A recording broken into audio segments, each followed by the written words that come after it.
What is going to be the impact of the strike? Charlie, that's a question that's being asked all over the league today. Some of those answers forthcoming here today, but two things that we're going to look specifically at. And the first is the impact of the strike on team unity. The Raiders had 26 players cross the line, most in the NFL. The Seahawks basically stayed together as a team, 5 players coming across after they'd voted as a team. The other thing they're going to look for, we're going to look for today, is how quickly these two teams can get back to speed, how quickly they can get up to performing level for the NFL. What's going to be the key to that return to form? Well, I think basically we're going to watch how quickly they can get back into hitting shape. That's something they haven't done for a while. They'll get some hits out there today, and also the timing. And let's now go down to the field and the opening kickoff. There is some good news, though, on the return to form, and that is the fact that, well, you had some time for all the injuries to heal, so they're healthy. And that will be the Raiders offense that you will be looking at in just a moment as Los Angeles won the toss. And they elected to receive, and that means that Norm Johnson will be kicking off with Stephon Adams and Vance Mueller, the deep backs, on the return. And it is Adams at the goal line. He's out to the 10, the 15, and he is decked right at the 17-yard line, 16-yard line. And that answers one question. How will the hitting be?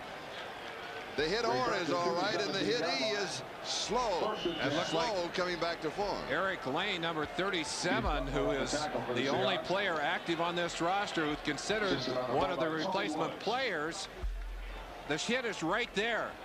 No, that's number 53, Keith Butler. Eric Lane also there, but Keith Butler, a linebacker, really getting that shot. Seattle fame. It's underway here in the Coliseum with no score between the Raiders and the Seattle Seahawks.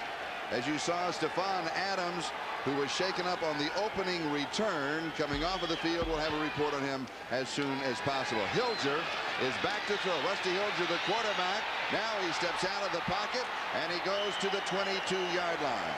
So he scrambles for 5. It'll be second down and 5. Now we'll look at that offense of the Raiders. Greg Gaines making the tackle for Seattle. It's Rusty Hilger with Marcus Allen and the rookie Steve Smith as the running backs.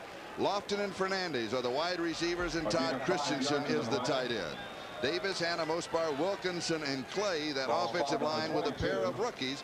The number 2 draft choice Wilkerson, the number 1 draft choice John Clay on the right side. Second down and 10.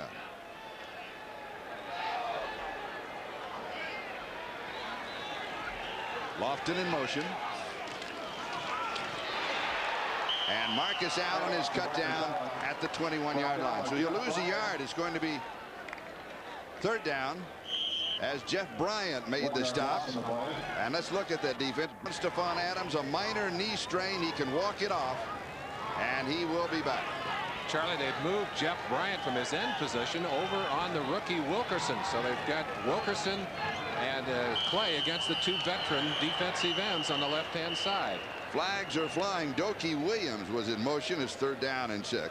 Penalty flags in the play. False start. This Raider team has made number 79 offense, still third down. And we have seen out there on the field. Third down and 11. Marcus Allen, the remaining back, to block for Hilger in the shotgun. Allen swings out to the right flat. Hilger going deep. Bandit is incomplete at the 40-yard line. Patrick Hunter had the defensive coverage, and it was Doki Williams who was going deep. This is the kind of timing you worry about, because even though you can practice this when you're by yourselves off on a field somewhere, you can't practice it with a defensive line coming aggressively at you, and with a secondary who's going to do everything it can to get up there and knock that ball away. And it is fourth down, and Stan Talley, at 6'5", 215 pounds, will be kicking to Bobby Joe Edmonds.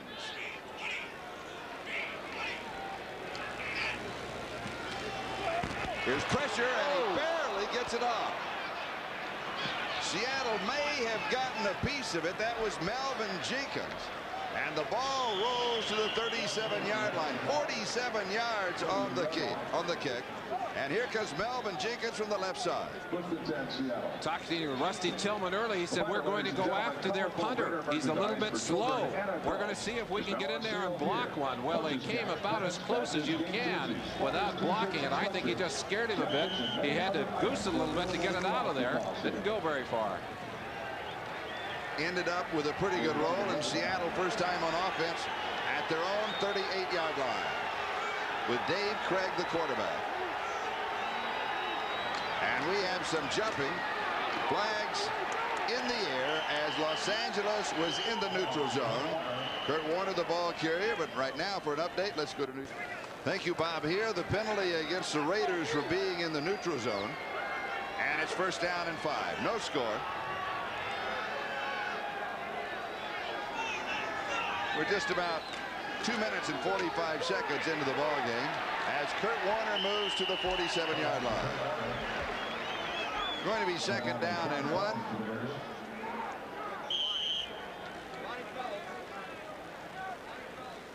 Seattle's offense, Dave Craig, Kurt Warner, and John L. Williams in the backfield with Largent and Turner outside. Mike Tice is the tight end. Mattis, Bailey, Bush, Millard, and Wilson, that offensive line.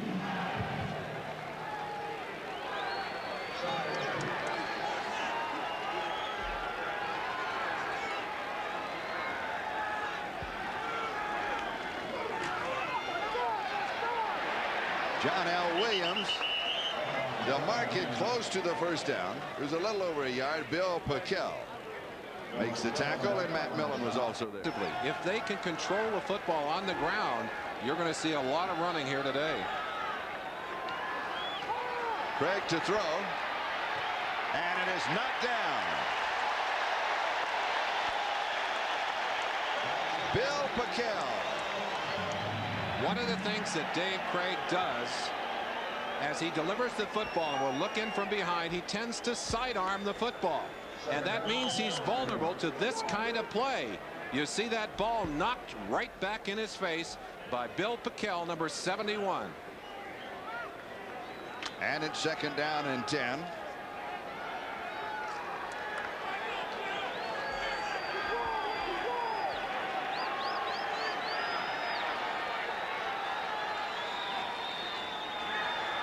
Quick setup, a pump fake, and a little sidearm off to Kurt Warner. And Warner goes out at the 45-yard line of the Raiders. A gain of 6. It'll be third down and 4 as Jerry Robinson was chasing it. And Turner go to the far side.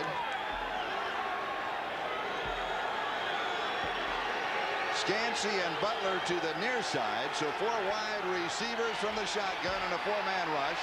Oh, and it's Largent who pulls it in. Steve Largent. Now the record continues with his reception in 143 consecutive games. And a first down. Team.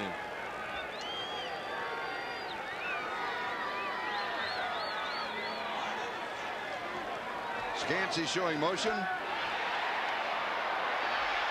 Deep pass, end zone, incomplete, going to Darrell Turner. And as you watch that play, we'd like to welcome those of you who have been watching the New York Jets and the Washington Redskins.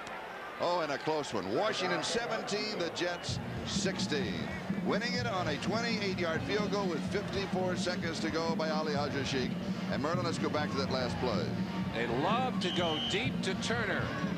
Great deep threat, excellent speed, working on Mike Haynes one-to-one, and he had some room, but that ball just over his fingertips.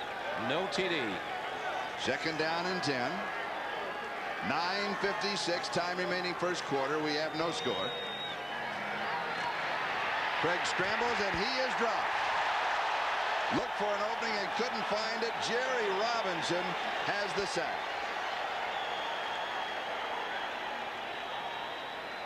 Three of these Raiders were in the lineup last week as they played. Robinson, one of those, Howie Long another, and Bill Packel another. And one of the things that they gained from coming back was that they really are in hitting condition. You see how quickly they're able to put the pressure on inside. Largent could not get into the pattern as he is simply knocked off his feet by Reggie McKenzie, number 54. He didn't have a chance in the world. Like to welcome those watching the New England-Indianapolis game as Craig goes deep. It is Largent on the sideline. He has got it. Yes, that is his second reception of the ballgame. First down at the 22-yard line, a gain of 24 yards. Charlie, it appeared that Largent did not get his feet down in bounds, but he was knocked out by the defender. Let's watch the play now.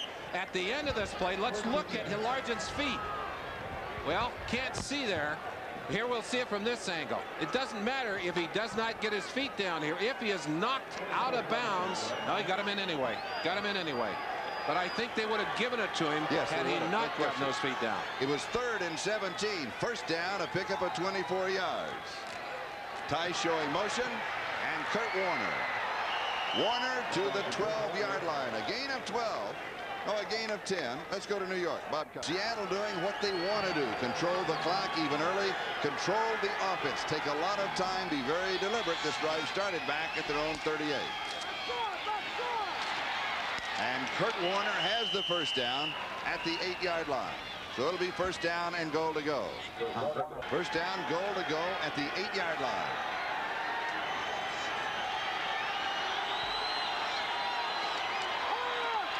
Timing pattern into the corner.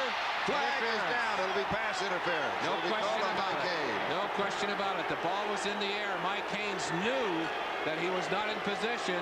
He's a veteran player. He just grabbed him and hooked him. You saw it about a step and a half, 2 steps before Darrell Turner reached up for that football. We may not see it from this angle because it was early. Yeah, no, well, you do see it from that angle. You see contact there before the ball arrived. There's no question about the call. Good call by the officials. Ball on the 1-yard line. They don't give you the TD, but it's a first down from there. First down, goal to go. First in motion. Here's Kurt Warner.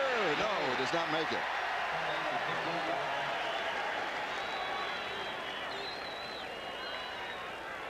A final San Francisco defeats New Orleans in a close one, 24-22. A lot of close ball games. As the Seahawks threaten the first score.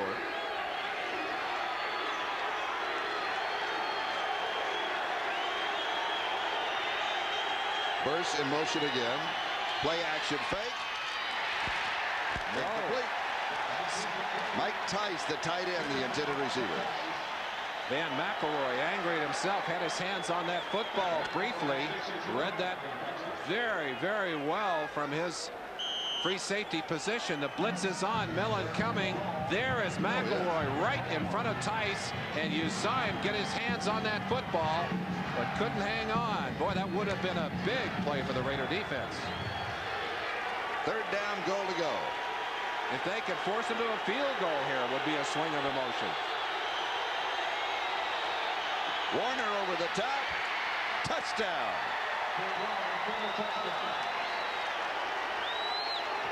Kurt Warner has the opening touchdown of the ballgame. That, by the way, only his second score of the year.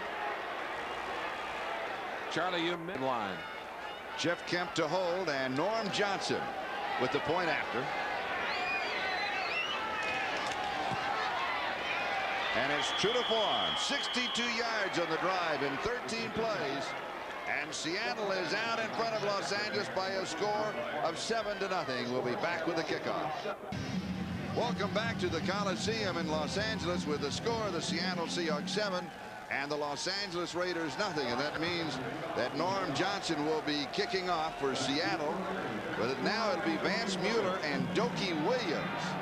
And this kickoff is sponsored by Budweiser, the king of beers.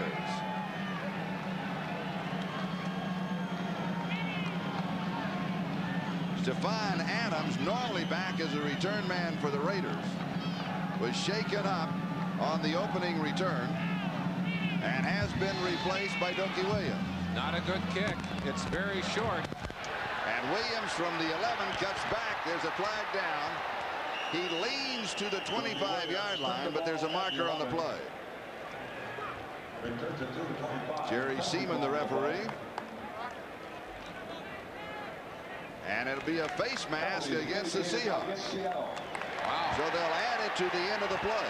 Face mask upfield, obviously used trying to get away from one of the blockers. Unusual call on a kickoff. 15-yard face mask, number 34, kicking team, first down. And it's on Tony Burse. And so Los Angeles will go to work at their own 40. Let's check the 10-minute ticker. High scoring, close ball games. Washington by 1 over the Jets. Chicago by 1 over Tampa Bay. San Francisco by 2 over New Orleans. Pittsburgh by 3 over Cincinnati. Philadelphia big 17 over Dallas. And Indianapolis 30-16 over New England. And here the score is Seattle 7, the Raiders nothing. Marcus Allen drives the left side, and there's 1 yard there to the 41. It'll be second down and 9 as Fred Young was there to meet him. In overtime, are they in overtime now? Yes, Buffalo and Miami in overtime now tied at 31-31. In the fourth quarter, Atlanta leading by 3, and a final Green Bay by 1 over Detroit. I don't remember this many high-scoring, very close ball games. You're down at Miami. You want to be paid by the hour. That's their second overtime game in 2 weeks. Or Green Bay. Yeah. They've had 3 of them already. Good. Second down and 9.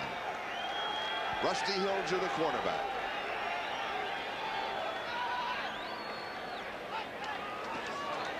Hilger with a play-action fake, has pressure.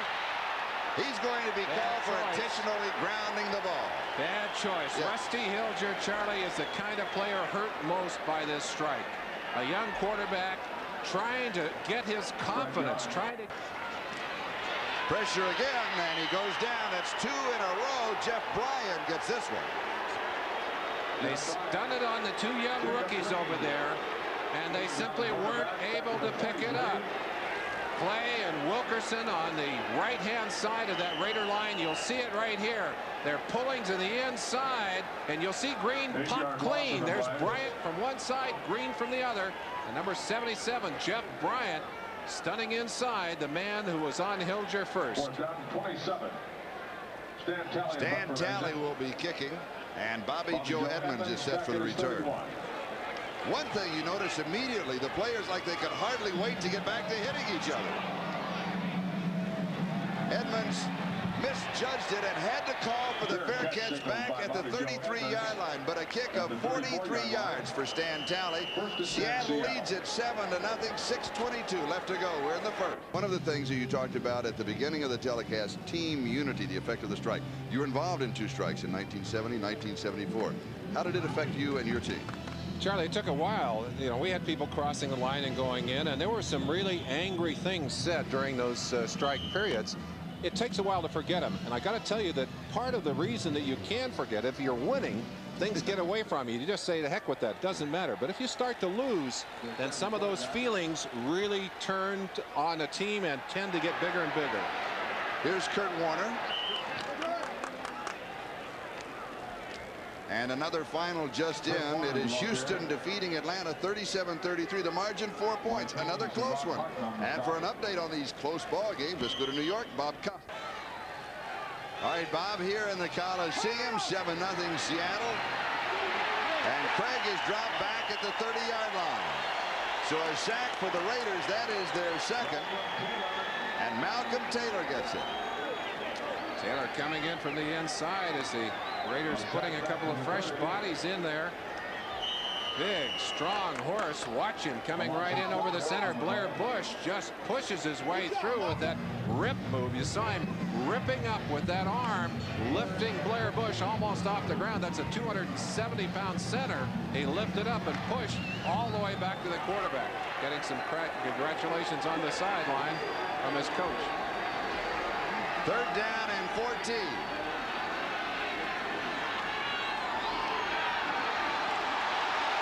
Craig scrambling and then throwing, and nobody is there. There was a misread downfield as Turner had broken off his pattern and started to come back to help. Meanwhile, Sam Seal was covering it. In reality, the closest player to it, it is 4th and 14, and that means that Seattle will be kicking. So after putting together such an impressive opening drive, The Raider defense stiffens up here, forces the ball to be kicked. I don't expect the Raiders to be quite as aggressive on special teams as Seattle would be on a day like this. I think they're more concerned about not making the big mistake against the Seattle special teams. Ruben Rodriguez to kick. It is Ron Fellows who is the return. There's a flag down. And Fellows mishandles the ball. It is recovered, I believe, by Seattle. Now, don't forget there was a flag down back at the 18-yard line. And Fellows replacing Stephon Adams, who was injured early. He makes a mistake on the return, but they may bring it back depending on the flag. Last week, Townsend bumped into the kicker in that game against San Diego, and I think he's done it again here, although he goes right over the top of a blocker to do it. You can't go in there and smack into that kicker. He's claiming that he was blocked into the kicker. That's not true. He was providing the impetus, and you saw a second flag go down, so there are 2 penalties. Illegal formation. Number 92 did not report as an ineligible. Yes. The hat going down was the second flag in essence. Running into the So Seattle is penalized. We're going to have this whole play come back. Offsetting fouls, 4th down.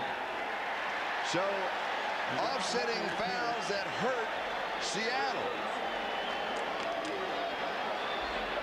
And because a player was at David Wyman, number 92, is that what he said, who did not report? And he was in on the... Still a bit of incredulity on the sideline as Rusty Tillman doesn't quite understand that foul. Illegal formation and running into the kicker. Good kick. And Fellows again disdains the fair catch. He has it at the 39-yard line, a 33-yard kick with a 2-yard return. I'd like to welcome those of you watching the Buffalo-Miami game. Buffalo winning it 34-31. Here are the scores: Seattle 7, Raiders nothing, and we'll be back in just a... Action in the trenches, fierce as always between these two teams. Brian Millard said, hey, when we play the Raiders, we pump a little more air in the helmets and order a case of aspirin. And flat hit them. Marcus Allen. Marcus from the 39 to the 44. Marcus picks up 5. It'll be 2nd down and 5. Jacob Green with a tackle to Bob Costas. Leading the Raiders 7-0. The Raiders thus far minus 9 yards total offense. Here's Marcus Allen out to the 50-yard line. He has 6, so now it is minus 3 yards total offense with 3:55 left to go in the first quarter. Now let's check the 10-minute ticker. Washington wins by 1. Chicago wins by 1. San Francisco wins by 2. Pittsburgh by 3. Philadelphia by 17. Indianapolis wins by 14. Final in overtime, Buffalo in another close one in overtime, of course. Houston wins by 4, and Green Bay wins by 1. Unbelievably close ball game. First down. Marcus a quick 7 yards. It'll be 2nd down and 3. A play that we often see in short yardage. Trey Junkin, the tight end, coming in motion, actually becomes a lead blocker for Marcus. And although they've changed a lot of faces in that lineup, number 32, Marcus Allen, back to his old tricks. He's healthy this year, running the ball extremely well, although they have not done much in the early series of this ball game. This is the first drive that they've really been able to get going on. Marcus Allen, the remaining back, 2nd and 3. This is Lofton in motion. Hilger to throw. Off to Allen. Allen a spin move. Dives to the 42-yard line, though, Marcus. So only for 1. 3rd down and 2 as Eugene Robinson makes the tackle. Let's check the last scores. Kansas City trailing San Diego with the early lead. The Giants out in front of St. Louis 14-0, and the Giants need to get something going. They sure do. They really do. I'll tell you, they're carrying a heavy load. Charlie, it's worth talking about again. 7 new faces in this starting lineup today for the Raiders. Lofton and Fernandez at wide receiver, Steve Smith at fullback, Clay and Wilkerson in the line, and of course Rusty Hilger at quarterback. 7 of 11. And here comes one of them, Lofton, and here's another one, Hilger. And then to the familiar face, Marcus Allen. He'll have only a yard. What a nice play by Brian Bosworth, number 55. You talked to Tom Catlin, defensive coordinator for the Seattle Seahawks. He said, this guy's got another gear. He just got another gear. Well, he shifted into high overdrive on that one. He'll come. See him on the left side of your screen, number 55.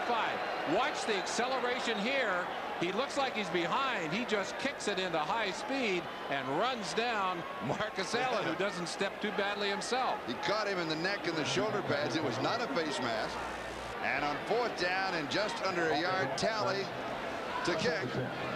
And he is hanging this one up in the air. Edmonds stays away from it. It goes into the end zone for the touchback and will bring it out to the 20-yard line. 1:13. That is the time remaining in the first quarter. A 41-yard kick. We've got a timeout. We'll be back. We have seen the man on the right.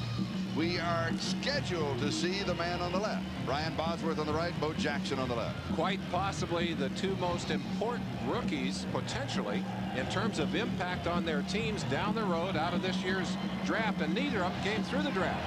Bosworth in the supplemental draft. Well, Jackson actually did come through but the draft. But the second time, but not through the normal first procedure. Having opted not to play in Tampa a couple of years ago, he's now back into the system here with the Raiders. Seattle leading 7-0. With the first down at their own 20-yard line. And here's Kurt Warner. Leans across the 25. We'll mark it for 5. And it will be 2nd down and 5. Sean Jones making the tackle. All year this year on natural turf. This is one of those games. Kurt Warner, 7 carries, 26 yards, and a touchdown.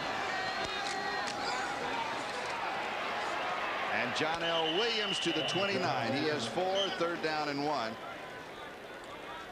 Stephon Adams, the return man for the Raiders, a sprained ligament, and he is out for the rest of the game, and that can be costly, as we saw the problem that Ron Fellows had on 2 punt returns, one of which he fumbled and lost, but was brought back by penalty. That's Vince Evans right next to Stephon Adams. Of course, Evans quarterbacked this team through the replacement games, the scab games that we've just completed. They kept him on the roster. He's not active for this game, and I've got a hunch, Charlie, if Rusty Hilger does not play very well the next couple of weeks, you might see Vince Evans back in there at quarterback. Statistics, minus 17 yards passing for the Raiders. Total offense 55 yards to 7. Well, it might have a flashback if you're a Raider fan to that first league game for Rusty Hilger, in which he had a horrible first half, was injured. Mark Wilson came in to bail him out, and of course, if Rusty has problems today, it's Wilson who would probably be asked to come in and pick up where he left off. That was the opening game against Green Bay. The first half he completed only 2 of 7 for 12 yards. Also sustained a shoulder injury as Warner goes over the top on 3rd down and 1 and picks up the first down. We'll mark it the 31-yard line, 32-yard line. And a first down. Tom Flores, head coach of the Raiders. I saw him on the way down to the locker room this morning. I said, Coach, did you enjoy that extra hour of sleep with daylight savings being turned back? He said, you mean that extra hour of tossing and turning? That's right. The life of a head coach in the NFL. First down, Seattle. Seahawks leading the Raiders 7-0. Largent in motion. Craig almost stumbles coming back, has pressure, steps out, lofts it deep. Great. And it is caught. Yeah. Kurt Warner. 26 yards. You had the feeling that Warner can do anything they want him to do. Who said they don't have Stickum anymore in the NFL? Boy, it looks like he's got some on his hand here. A good job of getting away from number 75, Howie Long. And I think he actually got bumped by Jerry Robinson, the linebacker, coming on the blitz. Watch this one-handed stop, controls the football, pulls it back in, and gets nailed. But what a nice play by Kurt Warner. Van McElroy bumped him out of bounds, 42-yard line. And a first down. And here's Warner again. And he breaks 3 tackles to the 35. 7. He's not going to lose it. He's not going to fall down. He's going to save it and then get that extra yard for you. You saw his 36 yards rushing. He has 32 yards receiving. He has 68 yards in total offense. And here he is again. 33-yard line. Be 3rd down and 1 as Malcolm Taylor was there. And as effective as Kurt Warner is. The same is true of Seattle. This Raider team has probably changed the least of any team in the NFL over the last 2 decades. Warner just trying to pick up about a foot. There's a fumble at the bottom. No, Charlie. It looked like the ball was loose. Sorry, I didn't mean to get you off on the wrong foot there. Malcolm, I got so excited. San Diego with a 4-1 record, leading the AFC West as we started today. As you take another look, San Diego leading Kansas City 14-0, and the Giants leading St. Louis 14-0, and the Giants 0-5. Oh, the teams are handicapped. Boy, it's like a horse race, and they've just placed some heavy weights. And I said at the start of the day that the Giants at 0-5 must feel like they're carrying the Empire State Building on their backs. And they're not making a lot of progress with it, but they are today. Play action. Craig is hit. That's a fumble. The ball is loose. Great job. Brian Millard, number 71. What a great job of getting that football back. You try and teach alertness to your players. There were about 4 Raiders who had a shot at that football, but it's an offensive lineman, number 71, Brian Millard, who's going to come back and get it. Watch him. He's blocking right here on Howie Long. Howie forces the fumble. Now watch 71, Millard. There's Sean Jones has a shot at it, but it's Millard who fights for that football. Look at all those black shirts. Oh, that's a great play. That is a great play. Very alert play. Great play by Howie, too, who has not had a couple of great games the last couple of weeks. Second down and 18.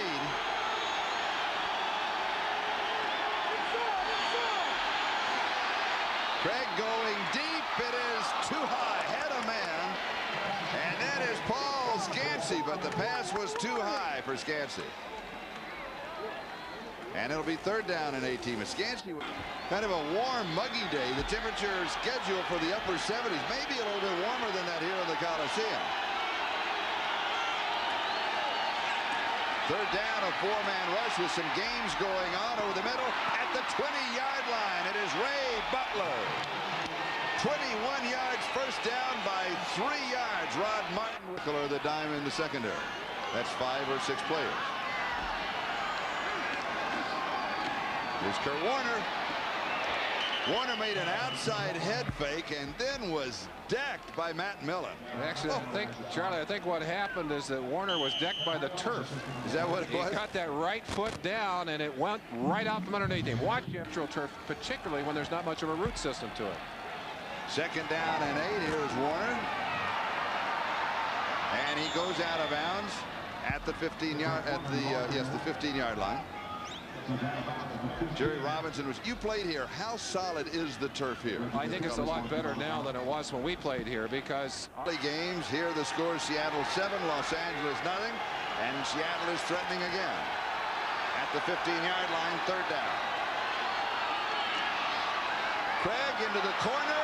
It is caught. Touchdown, Ray Butler. 15 yards. Number 43, Sammy Seal, trying to cover man-to-man. To attempt to point after a play that you normally see from inside the 5-yard line. This you saw with the line of scrimmage, the 15. It is good, and Seattle stretched the margin. The score, Seattle 14 and Los Angeles. Computer solutions from the people who never stop asking, what if? And by Coors and Coors Light, beers with a difference worth tasting.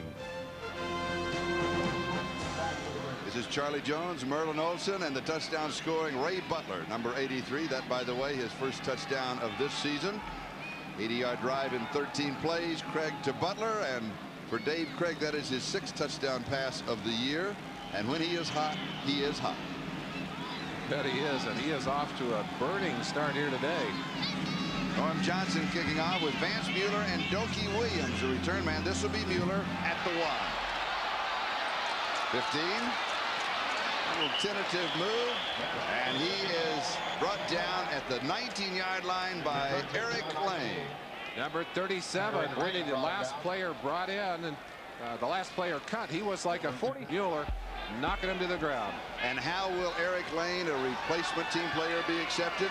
Well, I tell you, he's been a part of this team for a lot of years, and it won't take many shots like that to fit him right back in. Hilger, little play action in trouble, stepping away from Bosworth.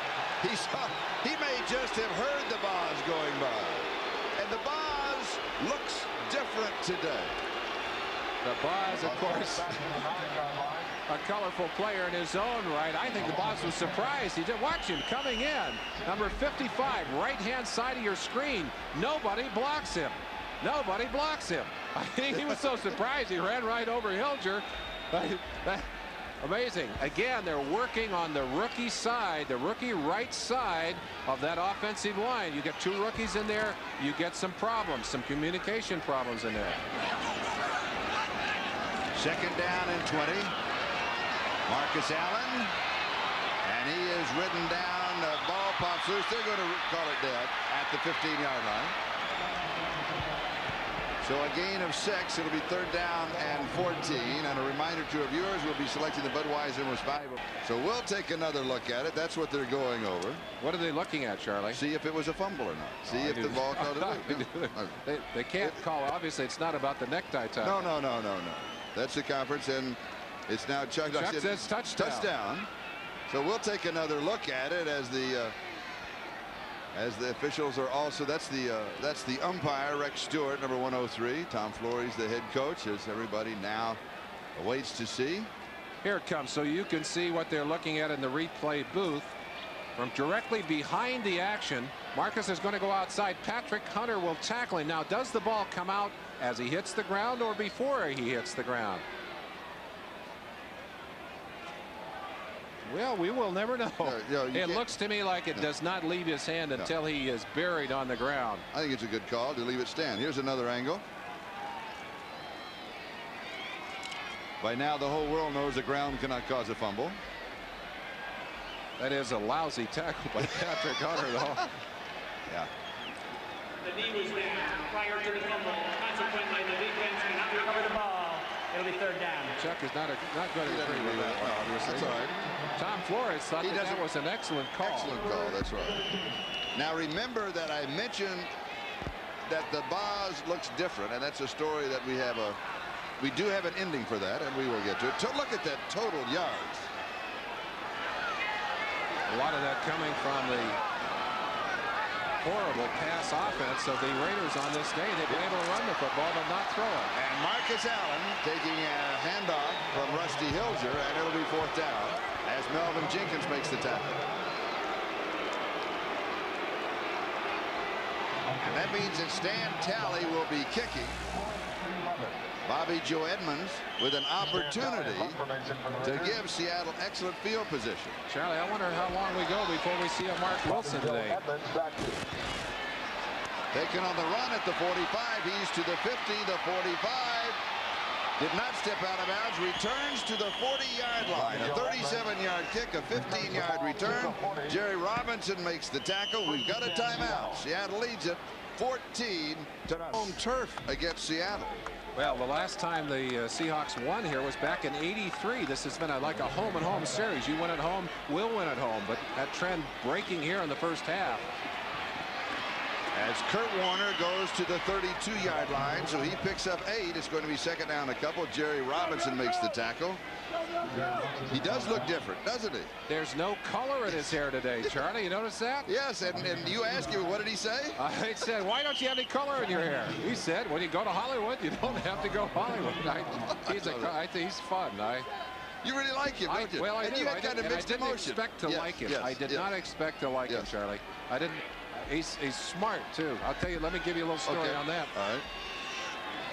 2nd down and 2. Seattle leading 14-0. Flag on the play. I think we got an offsides on Howie Long on the far side. One of the Raiders offside. Charlie, when we opened the season up in Denver, the Denver game, I tell you, it's kind of unfair in a way that we focus so much attention on him. He's just colorful, but the guy playing next to him, Freddie Young, is playing better football than he is right now. First downs. Look at that. 12-1. Flag is down. Pass is complete to Ray Butler. Butler leads to the 16, but will come back to the marker. I think we got a holding call where that one was thrown, and of course that'll march it back 10 yards to be 1st and 20. Stacy Turan making the tackle. We have 7 minutes and 4 seconds left in the first half. A first half dominated by the Seattle Seahawks. Here's Jerry Seaman. Holding, number 75 offense, still first down. Moon Pie Wilson. Big Mike. You'll see it. He gave the wrong signal. Yeah, he did. Here, at the top. Oh, he's got a hammer lock on Howie. Number 75 on number 75. Had his arm up underneath Howie's chin. And I'd say that's not an easy job trying to take him, and it looked like he had him one-on-one. And it's 1st and 20. Largent goes wide to the far side. Not the dominating factor that he was in last week's replacement day. He caught like the first 11 in a row, including 3 touchdowns. This is a tight end, Mike Tice. And speaking of looking different, you know, we talked about the Bosworth looking different. Well, there are a couple of other players that also look different. Well, when you have some time off, Charlie, you got a little time on your hands. Sometimes you think maybe you want to change things a little bit, make them look a little bit different than they did in the past. A little surprise for you. That's Tice before the strike and after the strike. He lost it? Yeah, well, no, he didn't lose it. His daughter, Adrian, 2 months old, didn't like that, and Daddy changed it. Well, somebody did find it, however.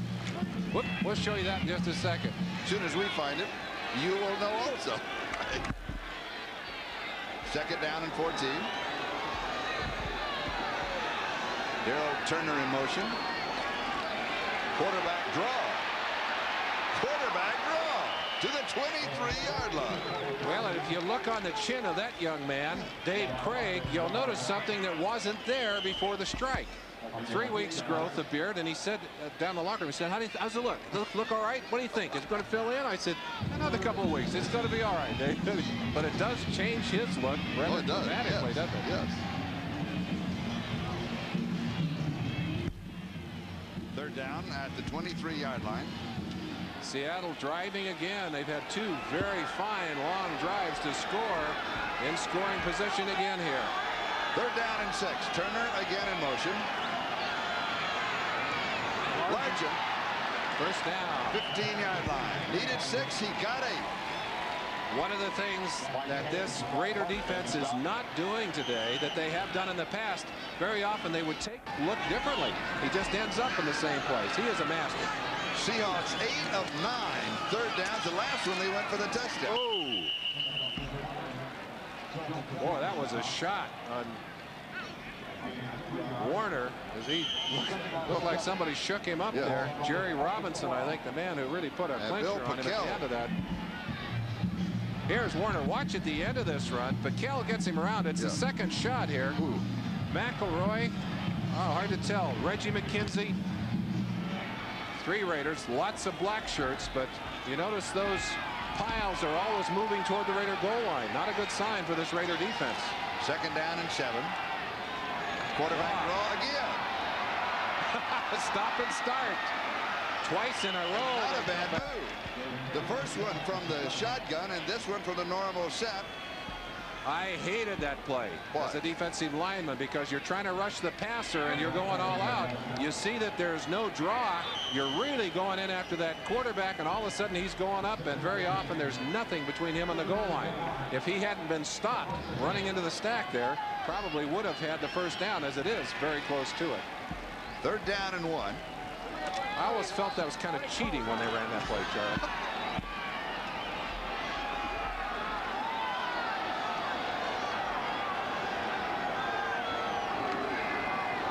Here's Warner. First down. Touchdown. And the touchdown. His 2nd of the ball game. 6 yards out.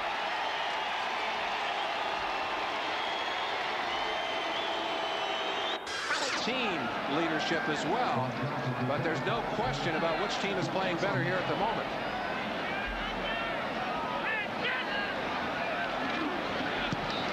The kick is good. A 40-yard drive. And Seattle now leading Los Angeles by a score of 21-0. As Kurt Warner has just scored his 2nd touchdown. Thursday, they've been practicing every day since, and a lot of heavy practices. They were hitting on several occasions in pads a lot of times. They look logy to me. They do not have fresh legs.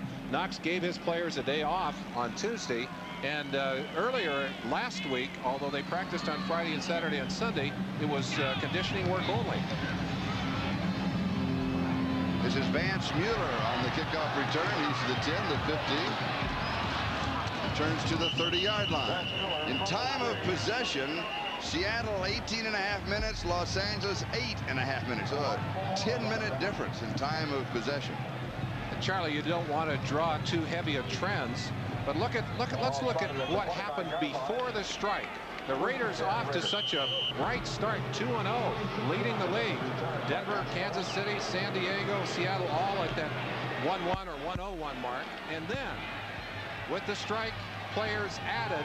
Those are the marks today. In San Diego, we understand, leading right now. 28-0 over Kansas. That makes this game so important right now to both of these teams. They spotted the 29. Hilger's pass is complete. And for Hilger, that is only his second completion of the first half. He has now completed 2 of 3, and he's been sacked 3 times. Well, they're breaking down in coverage in there. And Rusty is... I talked to Jim Plunkett and I said, how's Rusty doing? He said, well, he's got the outside confidence. What he's working on now is that interior confidence, that feeling of I know I can do it. And it's a confidence that doesn't have to just come from him. It's got to be earned from his teammates, from the guys he's throwing the ball to and those that are protecting him. He did not show it in the first half of the Green Bay game. Over the middle now, he's 2 for 2 in this drive. So maybe it will surface at this moment, and the Raiders need him right now as we are at the 2-minute warning. A gain of 14 yards to Todd Christensen. Does Hilger have the hot hand? We'll find out. Stinks for getting open than Todd Christensen. First down at the Seattle 48-yard line. Raiders with all 3 timeouts remaining. Trailing 21-0. Little play action fake that doesn't fool anybody. Hilger throws. Christensen has it at the 34-yard line. And he was not touched down. His advance will go to the 31. And that was Brian Bosworth, but it goes for a gain of 17. Very often that matchup with Todd Christensen, number 46, will find him against Kenny Easley. Easley favoring a sore shoulder. They're a little bit late on that play, and you notice Rusty rolling away from those 2 rookies on the right side of that line to get a little more time. Hurry up offense. And Hilger escapes the sack, and the pass is incomplete. He was never in the grasp or control, but he was almost. Now that's the kind of thing they want Rusty to be able to do. To be successful in reading and feeling his way through that rush. 77, Jeff Bryant had a good shot at him there. In fact, had 2 shots at him. Rusty got out of there. Terry Taylor, number 20, makes a good play in knocking that ball away from number 86, Mervin Fernandez. Mark Moore, number 35, defensive back for Seattle, has a pulled hamstring, and he will not return. And it's second down and 10. Allen in motion. Deep into double coverage, overthrowing. Fernandez, a flag drop back at the 42-yard line. We talked about bad choices just a moment ago. Freddie Young in on the blitz, roughing the quarterback. Dumb play. Here he is right at the end of that play, and the ball long gone. Freddie took the shot. Hilger just threw that ball away. Should have been intercepted if they could have gotten up to pick it up. Eugene Robinson, the man who stretched for it. Now, wait a minute. I believe the call is going to go against the Raiders. Maybe it's a holding call. Looked like a shot from Freddie Young. Well, I'm sorry, Freddie. I'm going to apologize here. Personal foul. Face mask, number 35 offense. Still second down. That's Steve Smith, the fullback. Well, it was obviously at the end of the play as Freddie was, well, we don't have it to show to you, but it looked to me like he may have ended up whacking into Hilger. But what they're saying is that he was getting jerked around by the face mask, couldn't really control his momentum. I apologize, Freddie. Kansas City has scored, so it's 28-7 Chargers. The Giants leading St. Louis 17-0.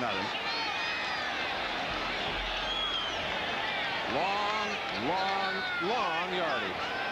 26 to be exact. Second and 26. Hilger has pressure, and it is incomplete. Going to Todd Christensen. Got to be careful you don't go to the well too often. Easily he's back off the side a moment ago with a sore shoulder. It's late getting off the ground here. favoring that shoulder again. And Jeff Bryant was putting the pressure on Rusty Hilger.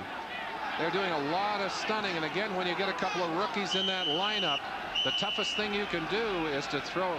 You notice easily, I think they're saying we got to get him off the side. It's an injury timeout. Will not be charged to either team. And it would appear that maybe he got poked in the eye. Maybe it's not a shoulder after all. They are working on his eye on the sideline. It's his own player, Jeff Bryant. Yes. And that happens so often, Charlie. Your own players often hurt you worse than the other team. Third, what do you say to him? Thanks, friend? Yeah, right. Sack again. It is intercepted. It is Freddie Young. Touchdown. No. Hurry, Freddie. Here to be caught. He makes it 50 yards. You gotta love it.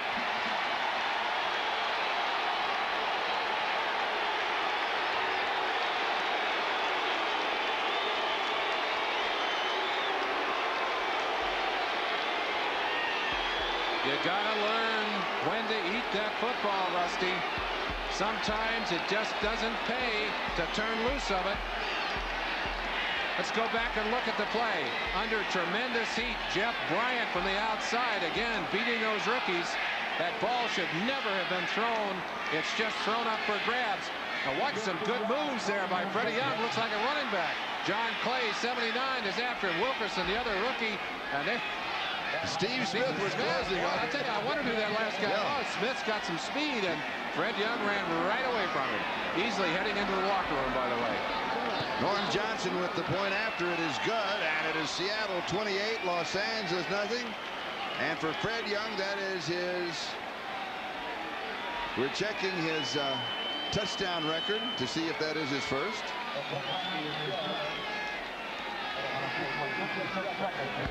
Still checking. Well, he's a happy young man on the sideline. I'll tell you, he has had a couple of brilliant games back to back to full speed here today. And Charlie, the thing that I sense in this game is a real shifting and maybe some long-range momentum for these two teams. A Raider offense that has simply been stalled at 0 under Rusty Hilger. And one has to wonder, maybe. We may not see him now because it's a 28-0 ball game, so the Raiders got to come out throwing. Well, I think they need to give him some work, Charlie. No matter what the score is, they want him to be a part of their plan. He wants to play, too. He doesn't want to talk a lot, but he wants to play football, and he wants to talk with his actions on the field. Kind of hard when you're not getting a chance. That's what I asked him yesterday. Did he have a minute? He said no. That was it. He said no to you, but it took a little longer. Didn't say much more to me. According to what we've been able to discover, this is not official. That is Fred Young's first NFL touchdown. But we want to make sure if that's official now. We're still checking that. Doki Williams downs the ball in the end zone. And we've got fights. A pushing and shoving contest is probably a better description of the 20-yard line. That's flags are down. Tony Burris, the young rookie who is really a hammer. Part of that action. 52, Lyndon King, linebacker for the Raiders. There's Burris. Preseason, they carried him off on a stretcher. Really looked bad. He was back at practice the next day. He's tough. Be left side of your screen if we can pick it up. Well, I think that's Burris just flat running over somebody there.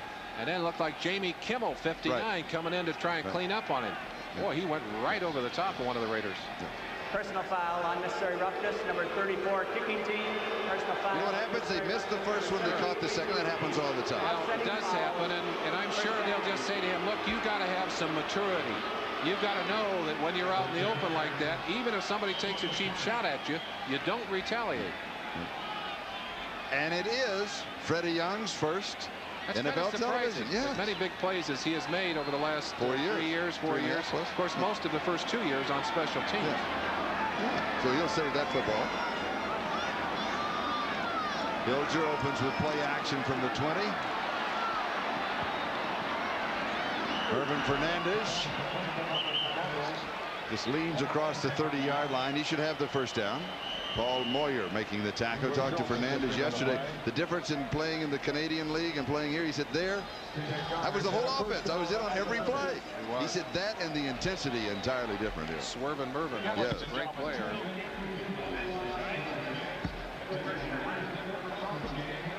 Here is something that certainly I feel has contributed to the Raiders' problems today. That's Fernandez's quote on what the strike did. He said our continuity, remember they were 2-0, obtained in those first 2 games all through the preseason, was shattered by the strike. So his feeling was definitely that the lack of unity on this Raider team would have an effect. Kansas City 35-7. I'll tell you, San Diego got my vote as the best of the strike-breaking teams. They got the Western vote. I think that the Redskins got all the Eastern votes. Christensen holds on to it at the 45-yard line. A gain of 15. First down. Patrick Hunter rolls him over. 30 seconds and counting. And now the Raiders will stop the clock.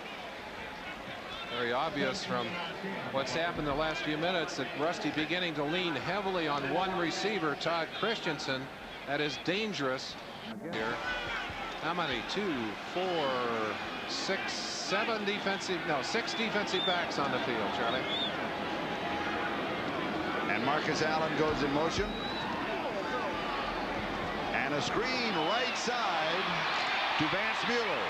Greg Gaines, the lone linebacker, number 56 for the Seahawks, beautifully read on that play as he dropped back, read the screen, came all the way outside and made a sure tackle in the open field.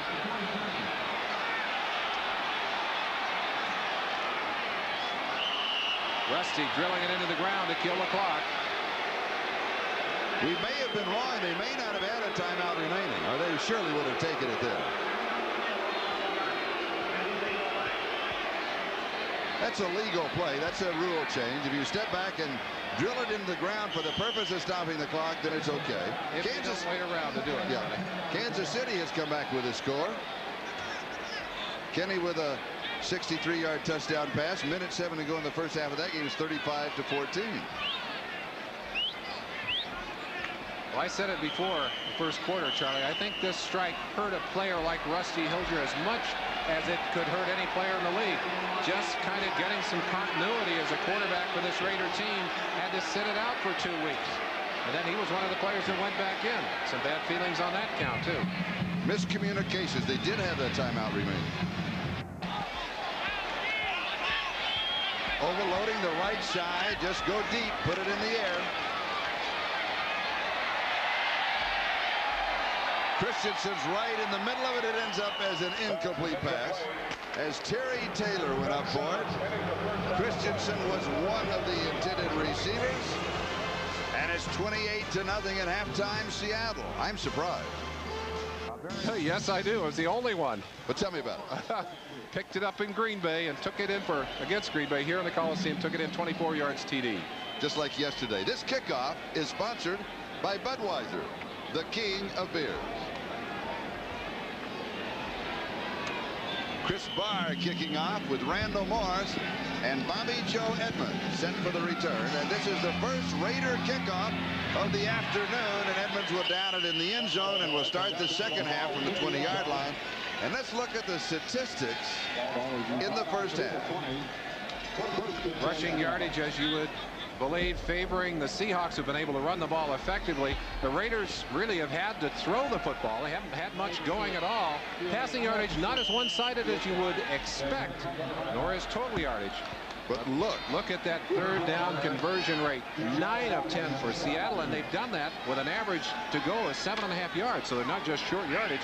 0 for 5 for Hilger and the Raiders. I don't think you can do 9 of 10 in a dummy scrimmage. Somebody falls down sometime. First say something about the defense, too. Howie Long. Now, that's a couple of times that he's made a mistake. What's causing that? He wants to make something happen. He's looking to make something happen, and sometimes you try and do too much. Sometimes you just try and do too much. Charlie, I talked to Chris Barr. He said last week, playing with the replacement players he was in, he said it was like playing in college. There was a halftime pep talk and everything. I gotta believe there was a halftime pep talk today, too. And not necessarily in the same vein. Well, and some of those words might have been different, too. First down and 5 from the 25.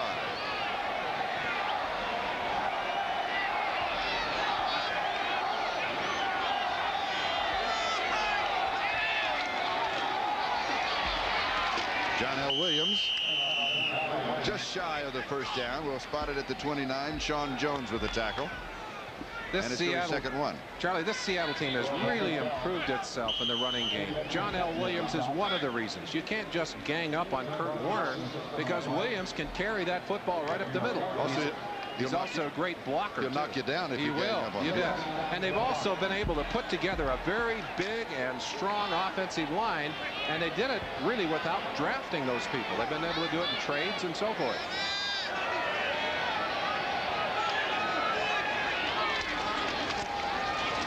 Ooh, good hit. Warner has the first down at the 31. Watching from behind, you got a feeling for how quickly Kurt Warner can cut. He just has a great flow and feel. He was nailed pretty good on that last play. Look at his shoulder. We mentioned he injured his shoulders earlier. Watch him now cut back against the grain here. That's Matt Millen, number 55, and Reggie McKenzie, number 54. Really put the hooks on him there. There's Kurt Warner. That slashing style not as effective again on grass as it is on AstroTurf. Swing pass right side is John L. Williams. And you're right. Seattle is playing as if it's mid-season, that they were not off for 3 or 4 weeks, and they just continue right on. In addition, they're all healthy and eager. Charlie, this relationship between these two teams has been kind of interesting. For the last 4 years, as we mentioned, they've split home and home, and some of those games have been very, very one-sided. In fact, the last game in Seattle last year, a 37-0 thumping of these Raiders. They were sacked 11 times in that game. They were embarrassed in that game. Now, I think they expected to continue to dominate on their home turf. Not happening. 15 yards on the last play to the 46-yard line is where they will officially mark it. Largett showing a little motion. In case you joined us late, yes, he has a couple of receptions. So his streak continues as Kurt Warner continues out to the 49-yard line. Gain of 3. It'll be second down and 7. And the other thing that Seattle did at the beginning of the first half that they are starting to do here is a conservative offense that uses up a lot of the clock, keeps the Raider defense on the field, keeps their offense off the field, and Knox favors that anyway, Charlie. Yeah, that's what he likes to do. He can control the football game, running the football. He started as an offensive line coach. His thinking begins at the line of scrimmage. And he's right down there in the trenches with you. Oh, fumble.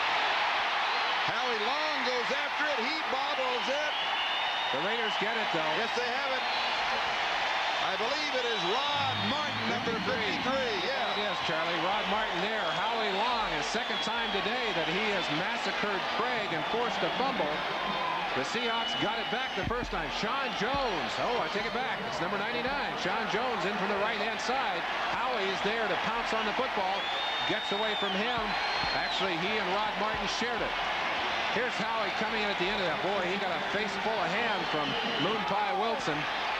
Craig right on his back, and that's the kind of play that these Raiders need to get themselves jacked up emotionally. And Mark Wilson is the quarterback.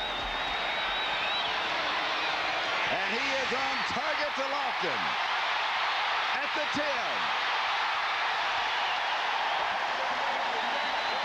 Can Mark Wilson believe what he's hearing? They're cheering for him. Well, the Raiders had to make some changes. And Charlie, I got to tell you, emotionally, it's a phenomenon that I never understood. You put a second quarterback in the game, and it's like automatic. There's a letdown on the defense. 25 yards on the play to the 8-yard line. First down, goal to go Raiders, trying to capitalize on the fumble recovery.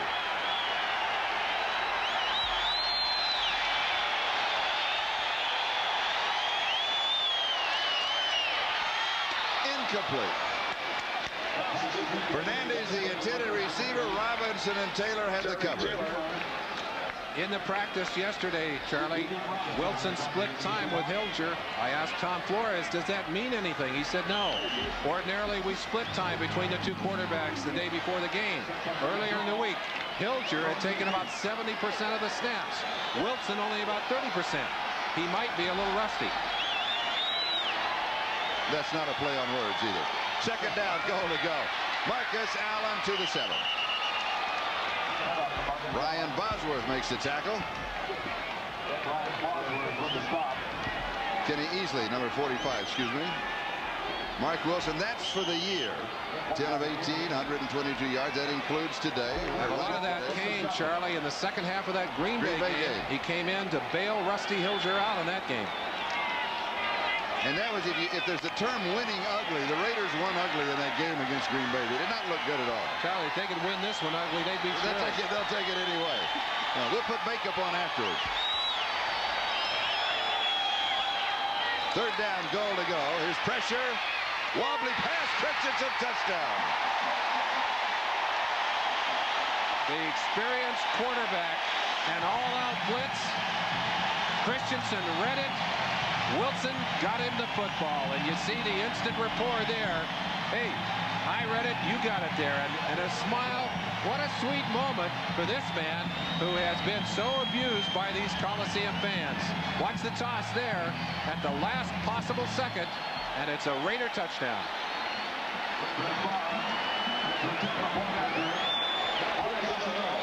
Wilson will hold. Chris Barr will attempt the extra point.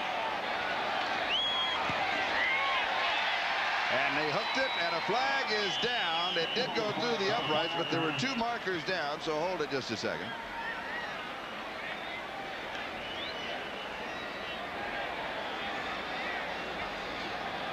On the field defense. The extra point is good. 5 yards. The touchdown for the Raiders scored by this man, Todd Christensen. Their first touchdown against the Seattle Seahawks in 8 periods.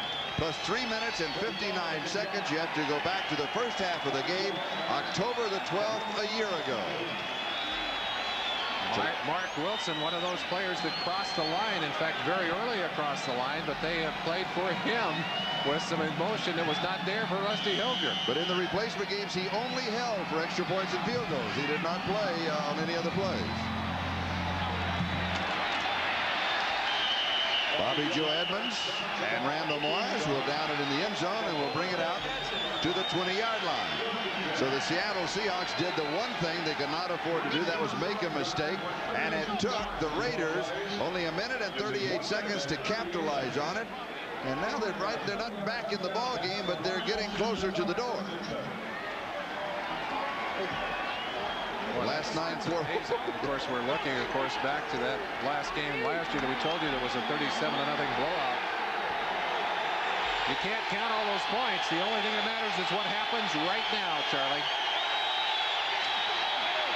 And here's John L. Williams. And Chuck over on the side talking to his offensive coordinator, Steve Moore, and he's saying, hit him right up the middle. Go after him. Let's be physical with him. You don't want to get conservative. That's Steve Moore on the right-hand side, right next to Chuck. And it's interesting, when Knox changes a call, it's going to be a running play. Jerry Robinson with the last tackle. Gain of 6, second down 4, 26-yard line.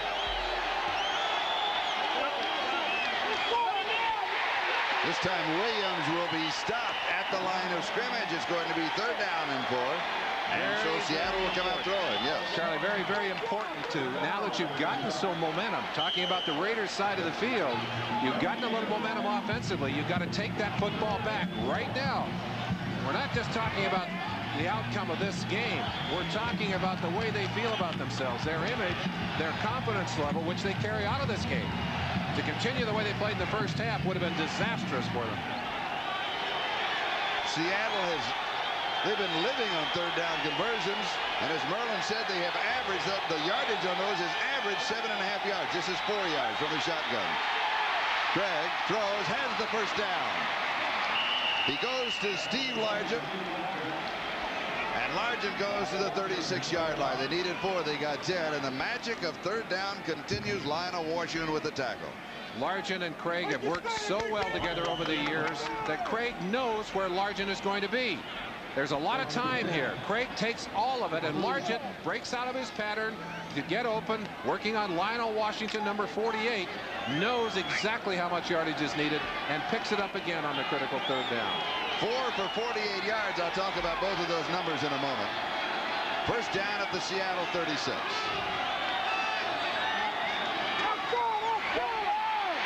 Kurt Warner.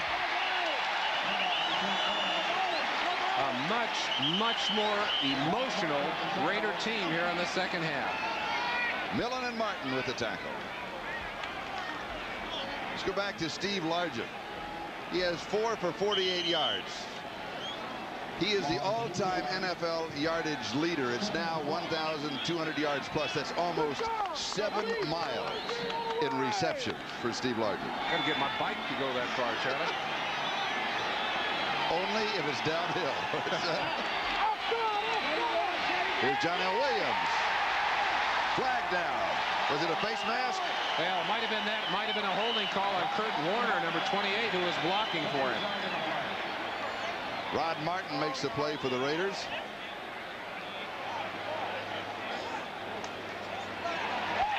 Yeah, I believe they got Warner for holding on that last play. Warner knows. Wow, Warner didn't believe it was holding, does he? They'll refuse it. It'll be third down, about 14.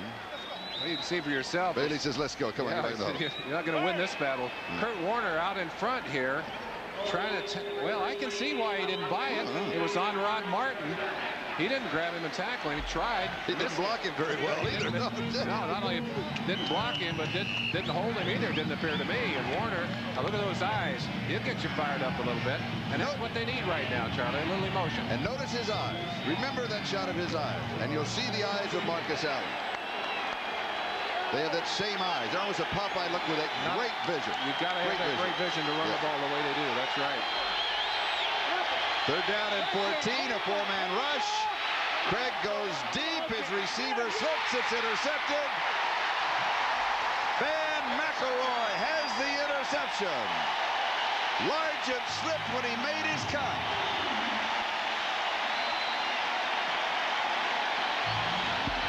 On the artificial turf that this team plays on so many times during the year, Largent makes the cut, maintains his balance, and if he doesn't catch it, at least knocks it away. And we've got a timeout. The Raiders have the ball, and they have momentum. We'll be back. A Raiders score, and now a second critical error. Watch Largent as he breaks out and then breaks up. Right here, it's the second break that he loses his feet. Van McElroy, number 26, alertly picks up that football. Mark Wilson now has his second opportunity. Let's see what happens here. See what the Seattle Sea defense is up to. Raiders at their own 45-yard line. Wilson gives to the second back. That's Marcus Allen. A couple of yards to the 47. It'll be second down and 8. And Kenny Easley's bad shoulder and all is there. Third quarter, 35-14. San Diego in front of Kansas City. The Giants going for their first win of the season, shutting out St. Louis thus far. Headliners, Buffalo in overtime. The numbers on Kelly and the numbers on Marino. Marino with 4 touchdown passes, both throwing over 300 yards. Wow. And for Green Bay, leading the Packers over Detroit, 34-33. And here it's Seattle 28, the Raiders 7, and on the comeback trail, pass is complete to Christensen at the 33-yard line. 20 yards on the play, first down.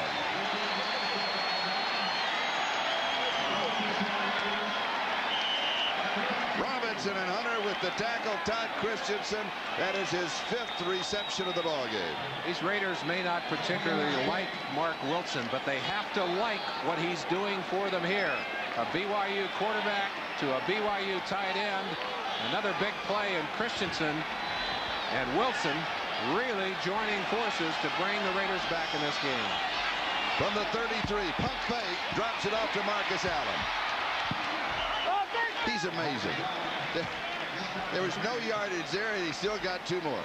Silky the way he makes those cuts, Charlie. But the other thing that you sense from here is how the confidence level of this offense has changed under the leadership of Mark Wilson, which is interesting. Yes, it is, because you don't expect to see that. You don't. I think it's an illustration of how incomplete Rusty Hilger's preparation is as a quarterback at this point in his career. Wilson has completed 4 of 5, 56 yards and a touchdown. Second down, the market officially second down and 5. And Marcus Allen's going to lose a couple of yards. Joe Nash brings him down. Winning, of course, solves all problems. This is important to this Raider team as getting some points on the board and changing the momentum of what we've seen in the first half of this game. Because like you said earlier, Seattle playing like there wasn't a break at all. 3rd down and 7. Wilson throws. Oh, it is dropped. Almost intercepted. He threw right to Kenny Easley. Easley, the only player that was open, and was surprised. And again, concerned. One of the things that Mark Wilson has been criticized for is coming back and making the obvious error. He did not see Kenny Easley. I got to tell you, Charlie, I think partly because he has not taken the reps. He hasn't had a chance to read the defenses that much in the last few weeks. You see how angry he is. He's lucky they got away without the interception there. 48-yard field goal attempt by Chris Barr with Wilson holding.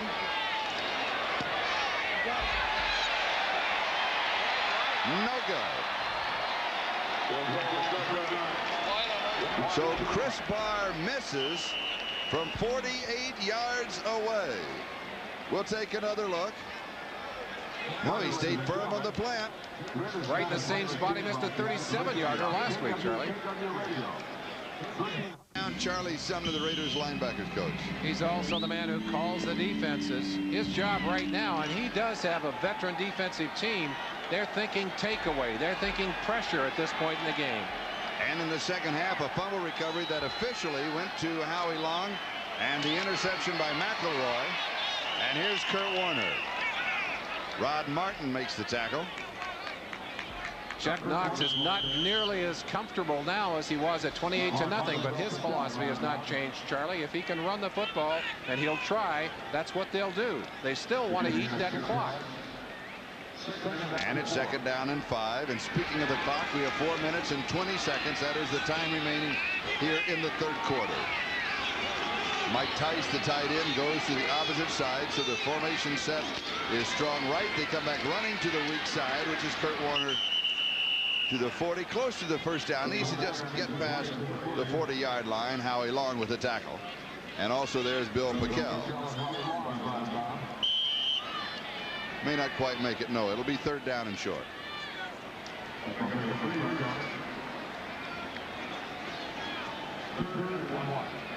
When you were playing, did they send in as many defensive signals as they do now? Charlie, it's one of the things I missed. The defenses were all called on the field while I was there, not sent in at all. Over the top and the first down. That's all. Warner just needed about half a yard and he got it. In fact, I can remember when it was unusual. In fact, Paul Brown was the only coach for a long time who sent the plays in from the sideline, and then gradually coaches began to call the plays. I thought it was great when you had a quarterback and a defensive quarterback calling plays, standing sometimes looking each other in the eye, calling an audible on offense, calling an audible on defense, changing the audible on offense, changing the audible on defense, and eventually running out of time. Chick Harris at the cap signaling in the offensive plays for the Seattle Seahawks. Steve Moore right behind him making the call. First down. Seattle had thrown 42-yard line, leading 28-7. 3 minutes to go in the 3rd. Oh, and John L. Williams slipped as he tried to make his cut, and Howie Long was there to cover him. Now that's a point worth making again. I said it earlier, Charlie, but these Seahawks only played 2 games this year. Ordinarily it would be 3 games on the natural turf. Denver, Los Angeles, and San Diego within their division all have natural turf. They missed the San Diego game this year. That's right. That's the game they missed.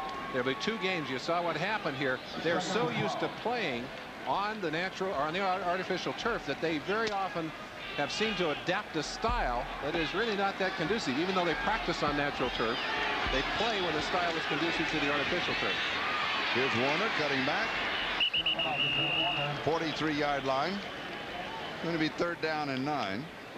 One of the things you need when you're behind in a game, aside from the confidence that you know you can come back, is individual leadership from the players.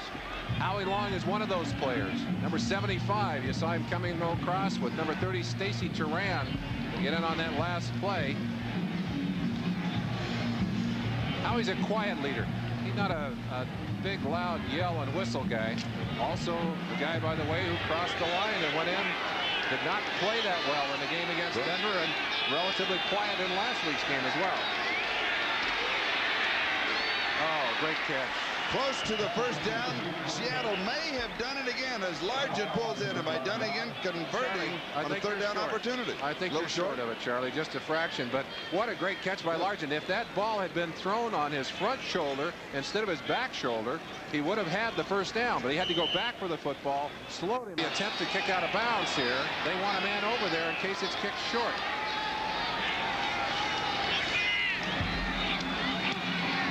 Pooch up high, and I believe it'll go into the end zone. Ruben Rodriguez. No. It's going to be touchdown at the 1-yard line.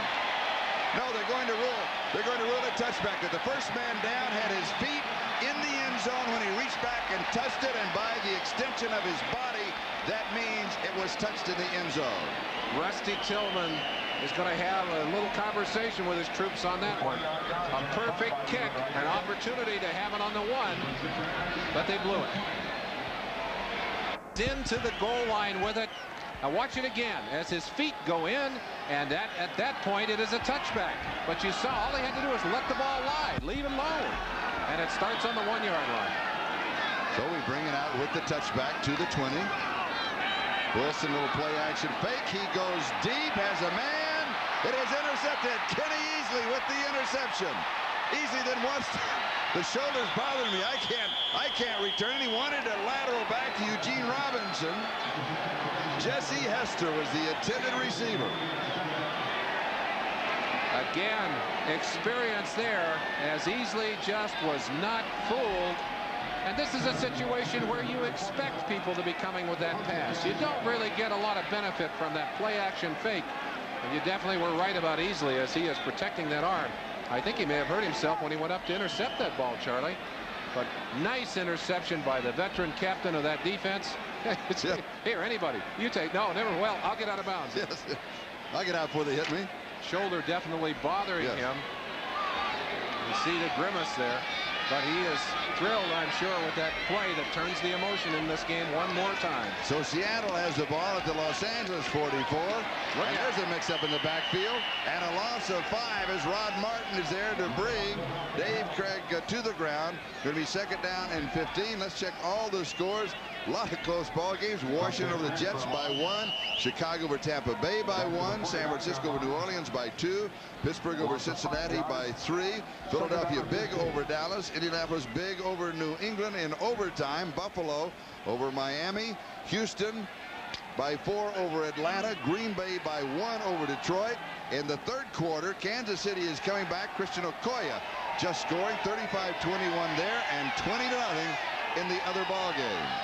And here it is Seattle 28 and the Raiders 7 as the pass is complete to Ray Butler, who scored a touchdown earlier in the ball game. Mike Haynes is there for the defense. And with that play, we run out of time in the third period. That is the end of the third quarter. The score is Seattle 28, Raiders 7, and we'll be right back after these messages from your local station. Third down and 10 at the Seahawks at the Raider 43-yard line.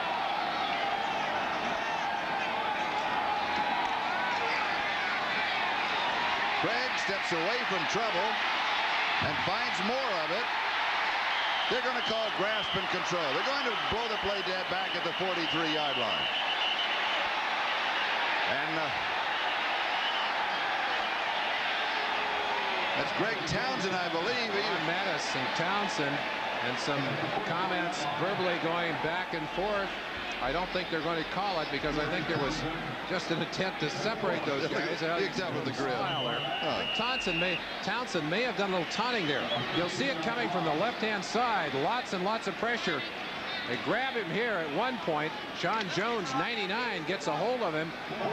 93 Townsend finally has him. He did complete the pass, but he was definitely in control and grasp of the defensive end before it happened. He completed it to Paul Scansey. It does not count. And Ruben Rodriguez will be kicking to Ron Fellow. Got a good kick. There'll be a return possibility on it. From the 21 to the 25 to the 30. to the 37-yard line. 16 yards on the return, a kick of only 35 yards. Greg Gaines with the tackle. Seahawks lead it 28-7. We'll be back in a moment. The Raiders have the ball. Day when you can see the Hollywood sign for the Coliseum. You better believe that. And we have a holdup in the game, and it's on the near sideline. The chain has been broken, the 10-yard chain. Where's that bailing wire when you need it? That's right. Some things are never there. And a man who has never been there thus far that we expected to see is number 34 for the Raiders, Bo Jackson.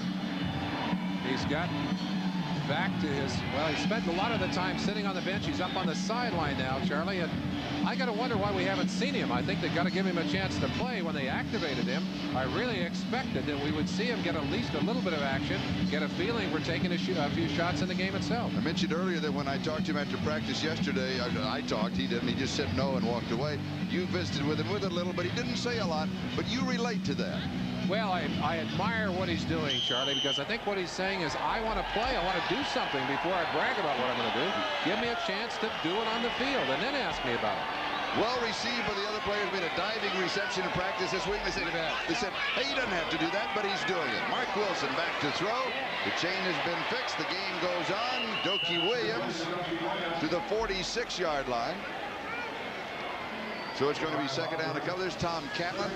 Started back with the Dallas Texans in 1960, coaching in the pros. Great two-time All-America at the University of Oklahoma. Also coached for a long time in Los Angeles. Ram defensive coach, Buffalo defensive coordinator. You saw a very subtle signal going in there. Catlin will signal in all of those defenses. Very, very fine defensive coach. Vance Mueller, a name that we have not called that often today. The ball carried. Greg Gaines with the tackle. Seattle 44-yard line. Time of possession.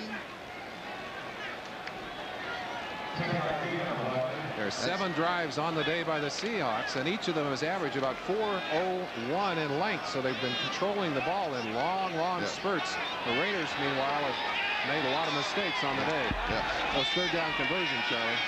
Yes, Raiders have not been able to convert. Wide open is Todd Christensen. A flag down back at the 48-yard line. I think it's a penalty on Greg Gaines for roughing on this one. Yeah, there it is.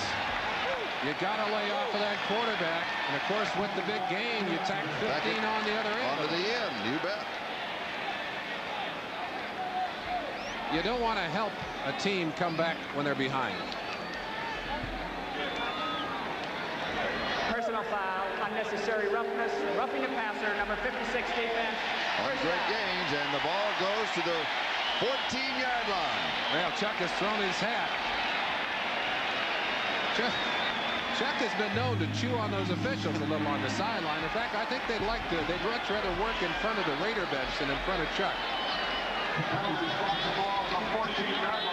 Do you know who got on officials as much as anybody? That's Paul Brown, the legendary coach. He'd work the sideline, and he'd talk to him very quiet, but he'd set him up and say, now to throw a flag. Also, Hallis was tough. Was he got that? Oh, you bet. 14-yard line, first down. Wilson, incomplete. James Lofton, the intended receiver, is just a little bit too tall. Or the Raiders would have been within 14. Mark Wilson's height an advantage here as he throws over outstretched hands of Joe Nash, 72. That ball skied a little bit, just took off a little on him. And he got behind Patrick Hunter, and Eugene Robinson was coming over to help. Second and 10 at the 14.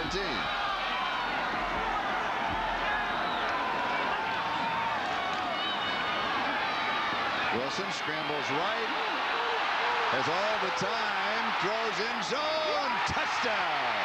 Doki Williams, the man who wants to be traded to San Diego so he can go home to Oceanside. There's a gallows humor in the locker room. The Raiders put that article up, said Doki wants to be traded home to San Diego, and then they scrawled on the side of it in pencil, but I would be happy for $1.1 million.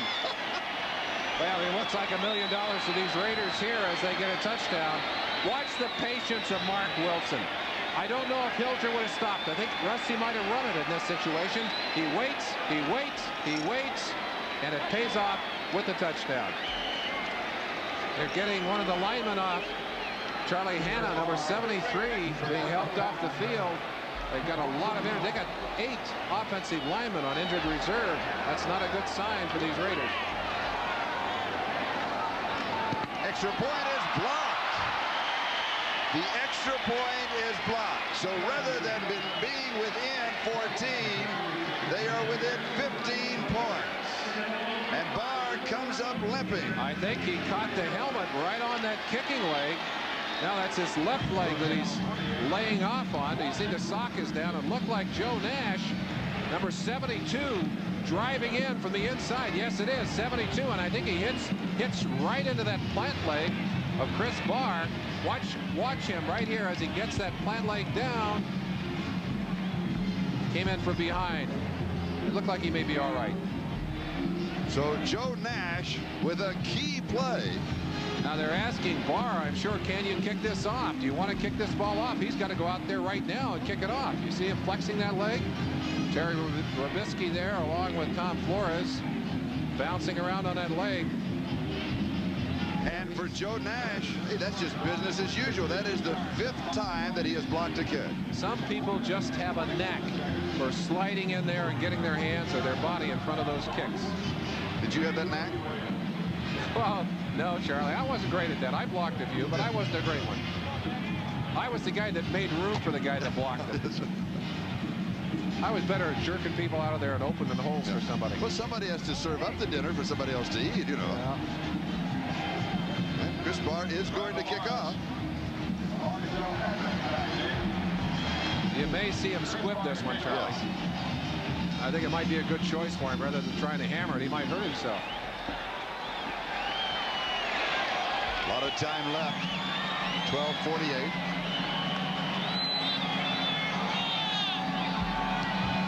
He hammers it, but not well. Taken at the 12-yard line by Bobby Joe Edmonds. He's out to the 20, 25 to about the 27-yard line. Just a couple of steps away from breaking it for a great return as Barr comes limping up. Lyndon King with it. And declare your winners. Let them automatically make the playoffs. Then you play the second half of the season. If they make it again, they would get a first-round bye. And then you go into a regular playoff formation. Here's Kurt Warner. Now what is your opinion? Charlie, I don't like it. I think it makes a joke out of the season. It's not something I'd like to see. I think you ought to reward the teams that handle the strike situation well. And I think by splitting the season, you send a message all across the country that, hey, we're going to do anything we want to suit ourselves in this situation. You know, you got teams out there like the Giants, like Indianapolis, like Houston, some who did not fare well in the strike, who would love to vote for this, but I don't think they'll get 21 votes. Here's Kurt Warner again. But the teams that helped themselves did well in the strike would then, in all probability, make the playoffs from the first half. And I think the message has already gone out for the national. About next Tuesday in Kansas City, when the NFL owners get together, is what they're going to do with roster sizes. There's talk about bringing back the old taxi squads. First down at the 29-yard line. Here's Kurt Warner again, and the flag is down. What do you think about roster size? Well, right now they've gone from, it's ridiculous at the moment. It's 45 on the active and 40 on the sideline. Yeah. Of course, these teams don't have anywhere near that. Next week they've got to be down to 45 and 10 and declare their 45. And they're talking about maybe 45 and 5, a 5-man or maybe a 7-man taxi squad. Still working on Chris Barr. Trainer George Anderson, they're taping him up. I'll tell you, that's a scary kind of thing, though. You don't know what kind of damage you've done to a leg, and going right back and kicking like number 70 offense, still first down. Penalty against Seattle. Illegal use of hands. Remember at the beginning of the telecast, our first shot when we looked at the crowd here, a game of this magnitude at this time of the season, you would expect 90,000. They hoped to have 60, didn't quite make it. 52,735, 52,735, with 6,275 no-shows. Here's Kurt Warner. No question now that Seattle just working at the clock. 10:43. They're 2 touchdowns and a point up on the Raiders. That block extra point looming very large in the strategy of Seattle right now. Well, Knox will bleed that clock anyway. He told us in his first replacement game up in Seattle, he said he had three things to work with in that game: the clock, the punter, and the field goal kicker. And I'll tell you, he stole one out of the pocket of Don Shula. I don't know how they ever won that football game, but they won it. And Knox will play that field position game with you. Kurt Warner, 26 carries, 95 yards.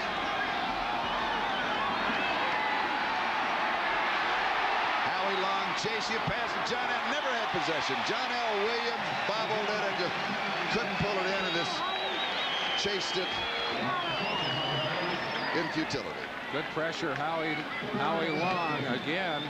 Coming right side of your screen. Townsend knocked away, but Long has the kind of speed that's hard for quarterbacks to get away from. Good try on this play, but the eyes came off of the ball to look at the defense, and that was a costly mistake. That was a pretty good pass by Craig. In that situation, Long going by in front of him, steps back, has the read, and it's a catchable ball. Yeah, those are the kind, though, that Charlie all too often are bounced around and hung up for the defense. That's true.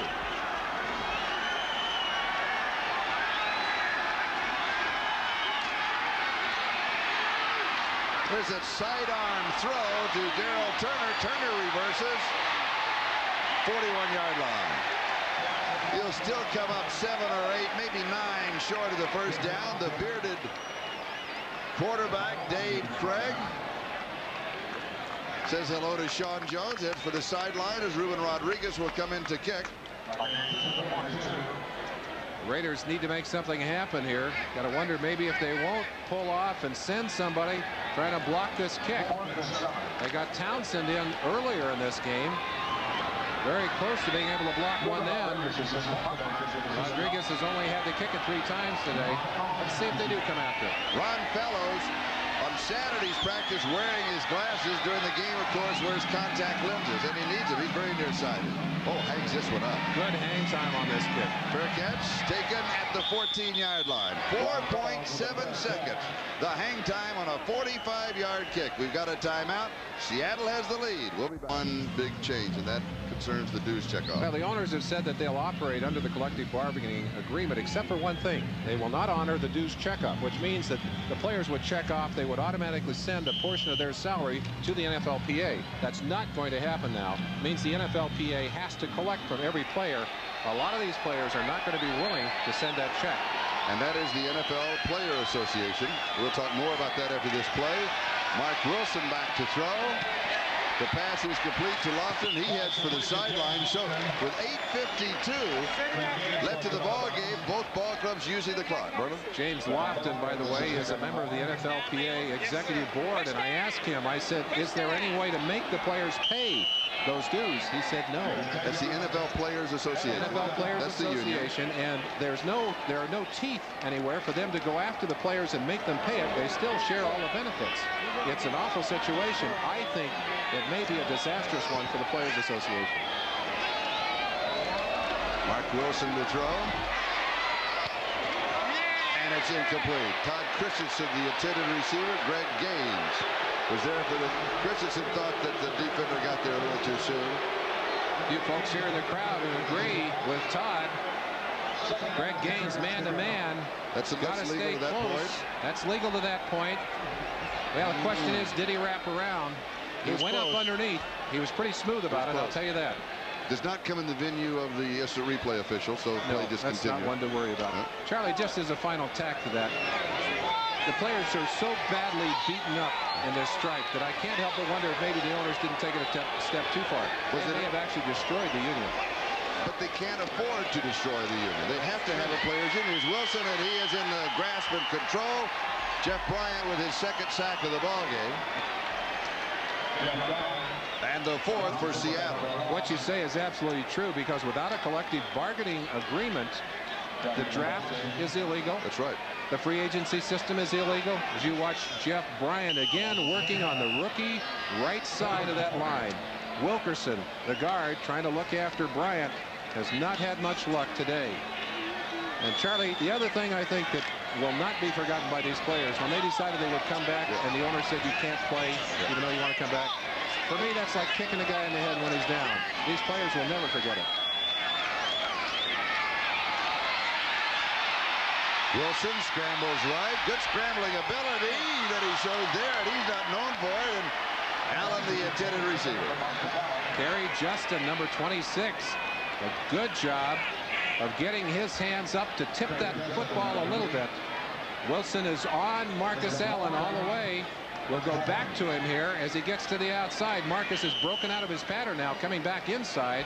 And Justin, as you could see, up inside, just got his fingertips on that ball. Marcus did a good job of adjusting to a quarterback in trouble. And so Stan Talley will be kicking to Bobby Joe Edmonds. And Edmonds again can give Seattle good field position. Short kick. Takes it at the 46-yard line. Has 3 yards to the 49. Trey Junkin was there. A 40-yard punt. Timeout. Seattle leads at 28-13. $150,000 Kodak invitation from Rochester, New York. That's next Saturday here on NBC. Seattle from their own 49-yard line. Here is Kurt Warner. And he has 2 yards to the Los Angeles 49-yard line. So he now has 97 yards rushing in this ball game. So he is knocking at the door of another 100-yard game. Reggie McKenzie and Van McElroy making the tackle. He has 16, soon to be 17. Charlie, a lot of fans who didn't show today, and I think some showing their frustration with the strike. Another group leaving now, showing their frustration with the Raiders' performance today. 7:23 and counting, time remaining.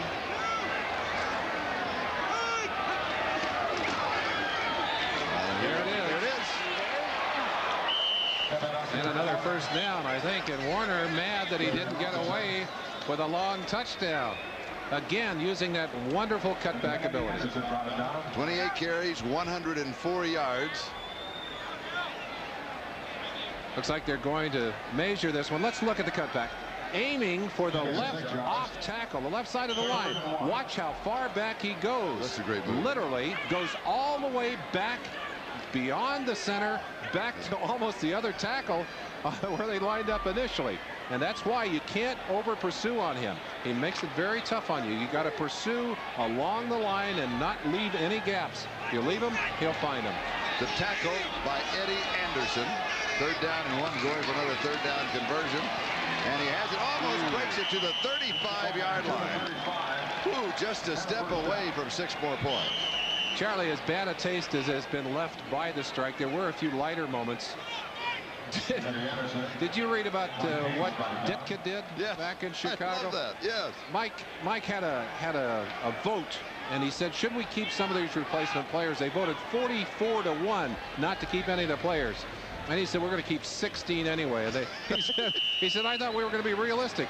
We want to win games and go to the Super Bowl. It's not a popularity contest. I'm the boss. I'll run the team as I see fit.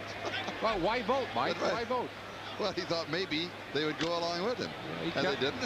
He kept a bunch of those spare bears anyway. I always wondered 44-1, who was the one? And as you said earlier, I think he misunderstood what the vote was about. He didn't know what the vote was about.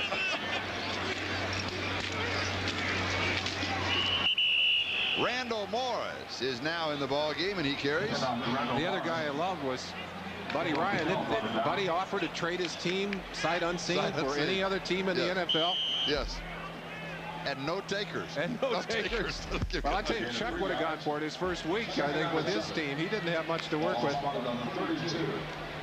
Winning builds unity. That's true. Boy, I tell you, it does. And this loss at home will take a while for these Raiders to get over. This is going to be one that will not sit well with them, will not sit well certainly with their coaches or with Al Davis, and it will make their problems more difficult. Here's Randall Morris again. Chuck Knox, by the way, he could write a book of quotes because he does have a lot of them, and he uses them all the time. Loves the quotes. I think my favorite Knox quote is where he says, "What you do speaks so loudly, I cannot hear what you say." Yes. And there it is. What you do speaks so clearly. I don't have to hear what you say. I'm remembering it from several years ago. I know you. I got this from your brother Phil. Because he remembers it also. What you do, that's so true. That's absolutely true, and it's the way he deals with his players. The other thing, as long as he deals with his players, then it works. Some people don't. They'll say it and they don't deal that way. You watch him. You watch his eyes. He does something interesting with his eyes. Craig going deep. End zone. Touchdown. Yes. Touchdown. Ray Butler has his second of the ball game from 31 yards out.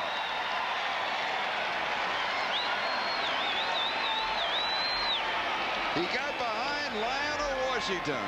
Butler 4 receptions, 68 yards, 2 touchdowns. Willie Brown, defensive backfield coach. You saw Flores walk over and say, "Who was it?" Willie just made a brief comment. You can watch it. Craig back, and this again. When Craig is hot, he just has magic in the way he throws that ball. Lionel Washington. They traded to St. Louis to get him earlier this year. He's played some good football, but people have sure gone shopping in his direction a lot of times. And Norm Johnson right down the middle. 52 yards in 6 plays. The score, Seattle 35, Los Angeles 13. Here it is again. And you wonder what may be going through the head of a man who's not here, the judge, Lester Hayes. Hayes, whose feeling is that he's got toes that don't work on his foot. Raiders say he is healthy, but they're not going to pay him a salary. Vance Mueller and Doki Williams are the deep backs. Norm Johnson to kick off, 4:18. That is the time remaining. Seattle comfortably in front now, 35-13.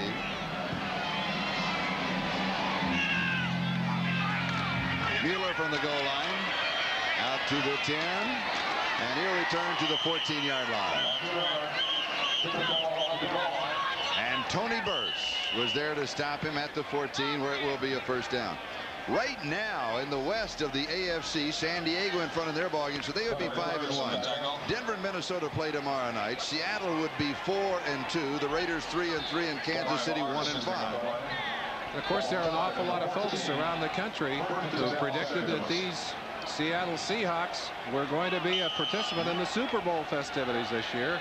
Right now, with the way they've handled this Raider team, although it was not a Raider team that looked like the Raiders we know, they certainly do appear to be back on track for the kind of season you need to get into the playoffs and do well. Look out. Wilson's pass is complete to Vance Mueller. And Mueller gets out to the 28-yard line, 14 yards in the first down. 3:56 and counting. We have not seen Bo Jackson as we expected to. Wearing number 34. Helmet won't do you a lot of good if you carry it under your arm all day. I'm sure he's disappointed. I know he wanted to play. Offsides. John Clay. Frustrating day. Clay coming back too soon on the right side. Again, that right side, Merlin, you referred to it, the right tackle on offense, John Clay, number 78. Here's the call. False start prior to the snap, number 78 offense. Clay, the #1 draft choice out of Missouri this year, and the right guard, number 68, Bruce Wilkerson, the #2 draft choice out of Tennessee. A couple of rookies. They're going to make their mistakes. Clay, they moved Clay over, tried him at left tackle. He just could not function over there. I think eventually going to be a football player, but it's hard when you put 2 rookies together. You need the veteran. You need the veteran in there, and they had that. And Dean Miraldi. Miraldi's kind of disappeared for personal reasons here on the scene, and of course you put the 2 rookies there, they're going to take their lumps. And 6 Raider guards have gone on injured reserve. That could. Oh, flags are down. The pass is caught right at the first down marker. Terry Taylor was there for defense. And here's the call. Going to be defensive holding. There's a player on each side. That's Eric Lay, number 37, and the player for the Raiders is number 33, Eddie Anderson. They are replacement players who then were kept by their respective teams. Both these teams kept several players. These two happen to be activated for this game. Eddie Anderson, by the way, played about 5 games for Seattle last year. He's really a hitter. And he was in a training camp this year. Very physical football player. In fact, it was Anderson that put the hit on Steve Watson in Denver that broke 6 of Watson's ribs. And Charlie, you talk about losing out in the strike. Denver lost Watson and also Billy Bryant, their starting center, during that last strike game. Wilson is sacked at the 30-yard line. There's another flag. Well, and you asked the question, where did Jacob Green come from? And the answer is it came right around John Clay at that right end. What a long day. I once lined up in front of a young rookie from Atlanta, and he just got to where he was thinking, I don't know what he was thinking, but he didn't see me all day long. And they asked me, the reporter, after the game, is that the worst football player you've ever seen? And I kind of defended the kid. I said, he's a rookie. He's going to play better. He just needs time to mature. I got the nicest letter from his mother. His mother wrote to me. Good for her. Seattle's 5th sack. He got better, too. He became a pretty darn good football player. 3rd down and 8. Wilson's pass is complete to Marcus Allen. Allen is down again, close to the 1st down marker. Kerry Justin makes a tackle, and a little more pushing and shoving, and we're taking a countdown to the 2 minutes now. The official stopped the clock at 2:13. The play meanwhile went out to the 38-yard line, and it's going to be a 1st down. And let's take a look at some scores. Washington defeating the Jets by 1. These are the early games, most of them close. Chicago by 1. San Francisco by 2. We'll have some more for you right after this play.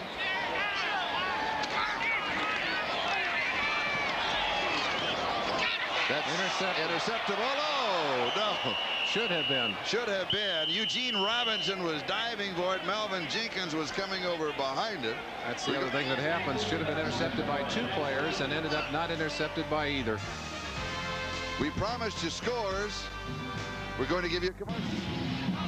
The faces tell the story. Reggie McKenzie, number 54, as you come across the Raider bench. Those are not the intimidating Raiders who have made it so difficult for teams to come into this Coliseum, and that's one thing that is definitely missing in this game. The physical kind of football that has traditionally been Raider football. The traditional team today, or the physical team today, the Seahawks. And it's now time to name our most valuable player. The award sponsored by Budweiser. The MVP is Dave Craig of Seattle. And Budweiser will make a contribution to the United Way on behalf of all of the MVPs selected throughout the league today. He set the tone, didn't he? He sure did. We can make a good case for Kurt Warner, too, but it was Craig, I think, his leadership early in this game that really got them off to that flying start. Wilson going deep. And almost intercepted again. Jesse Hester, the intended receiver. Patrick Hunter was there. And the lineup tonight on NBC. Our House, Family Ties, My Two Dads, and then, of course, the Sunday night movie.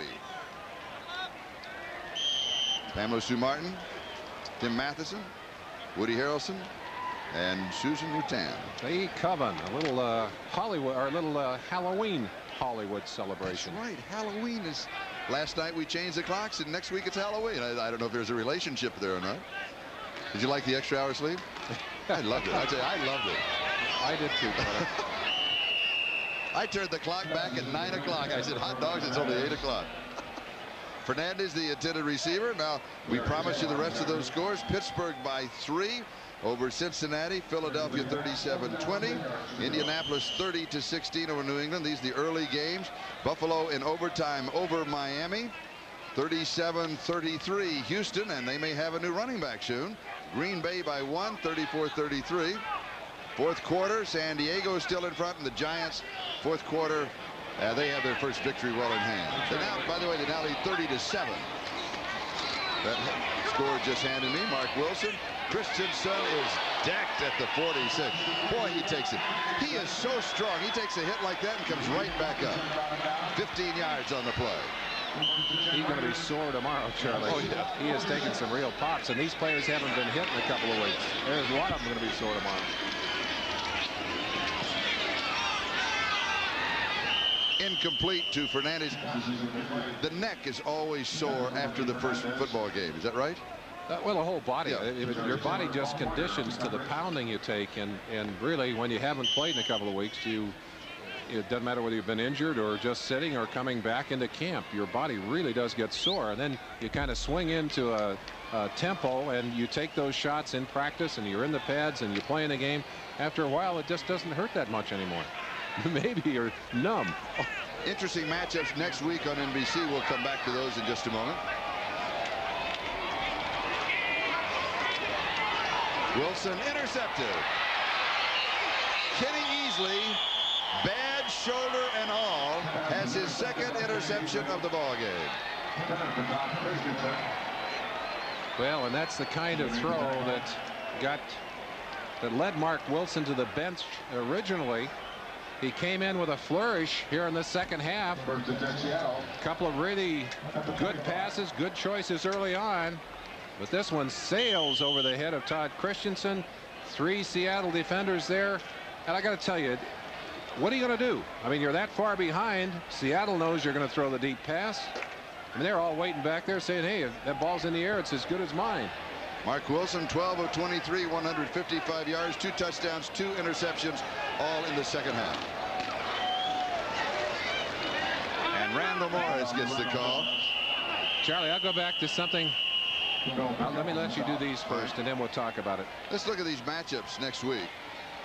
That will be on NBC. Kansas City at Chicago. Chiefs have they've got their work cut out for them. The Raiders at New England, yes, they have theirs. Indianapolis at the Jets, Pittsburgh, Miami, Houston at Cincinnati, and Cleveland at San Diego. I'll tell you, a situation like this really hurts a team like Kansas City in particular. A new coach trying to put a new system in. Here he's had to go through all the machinations of this strike. You look at the very soulful look of Mark Wilson, who's got to be disappointed at what has happened here in the final part of this game. I think very ecstatic at one point with the reception he received from the fans. Knox's team has played their kind of game. Control football, physical football. And again, the last time that Seattle won here in the Coliseum was back in 1983. Just over a minute to go. Randall Morris from Long Beach Poly High School, the ball carrier. Charlie, I want to go back to something I said earlier. I like that helmet. Look at that. Hold it. We're going to go away for a moment. We'll be back, boss. Off to a bad start. I figured we'd see Wilson today, but I got to believe that we may see Vince Evans down the road, because I know that the Raiders are going to be very unhappy with all of the quarterbacks they've had on the field today. Hilger, 7 of 13, 78 yards, and an interception, sacked 3 times. 7 of 13. That was the first half. Randall Morris, the ball carrier. I've got a final. Giants win it. They finally won 30-7 over St. Louis. They just did. Yes. There's Vince Evans. The other guy who's also on that sideline, who is eligible to be activated next week, Jim Plunkett. Yes. Now there are those who would say, why Vince Evans? Bring back Jim Plunkett. I remember. And I'm the one that says it. Well, I tell you, Plunkett has come back from so many injuries to lead this team and to take them, well, one year, of course, to a Super Bowl championship against the Philadelphia Eagles. Was that back in '82? Came back later, and I'll tell you, he has managed to do it a lot of times. There is Plunkett. There is Plunkett. So there are a couple of choices available to Tom Flores and Al Davis, and I got to believe they're going to be serious about it. What about this backfield? Jim Plunkett, Marcus Allen, Bo Jackson. The Big Eight, all 3 Heisman Trophy winners. Wow. How about that? Well, he's a nice man. Think about it. Plunkett is a nice man. Yes, he is. And there's Jackson. I wonder if this activation may have prompted a few ticket sales today, Charlie. It may have. Here's the kick. Cricketch is called for by Ron Fellows. And it just rolls on down inside of the 10. 58 yards on the kick. By the way, time to thank our spotters, Gretchen Meyer and Chuck Panama, and Dennis Mnuchin, our statistician. Andy, our scorer. How does Andy pronounce his last name? Apadapa? That's close. Apadaka. It's like a honeymoon. That baby brother. Well, he's your backup wardrobe, too. We talked about this. In case you don't have the right shirt or the tie, he's right. ready. I said, why are you dressed up so nicely in a coat? I said, Merlin may need my clothes. Movable mannequin. That's right. He is nice. Lovely man. There's a happy man. Yes. Raiders now from their own 9-yard line with 34 seconds left.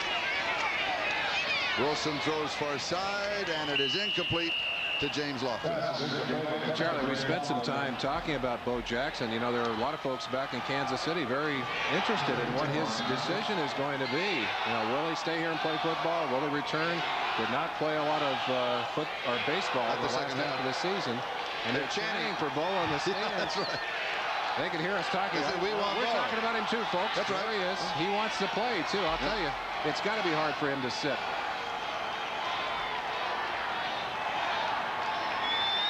But when you get this far behind, it really just doesn't fit into the program. We're trying to win a ball game. Well, it doesn't, but I think you let him get in and take a couple of plays anyway, just to get a feel of what's going on. There's certainly no percentage in it.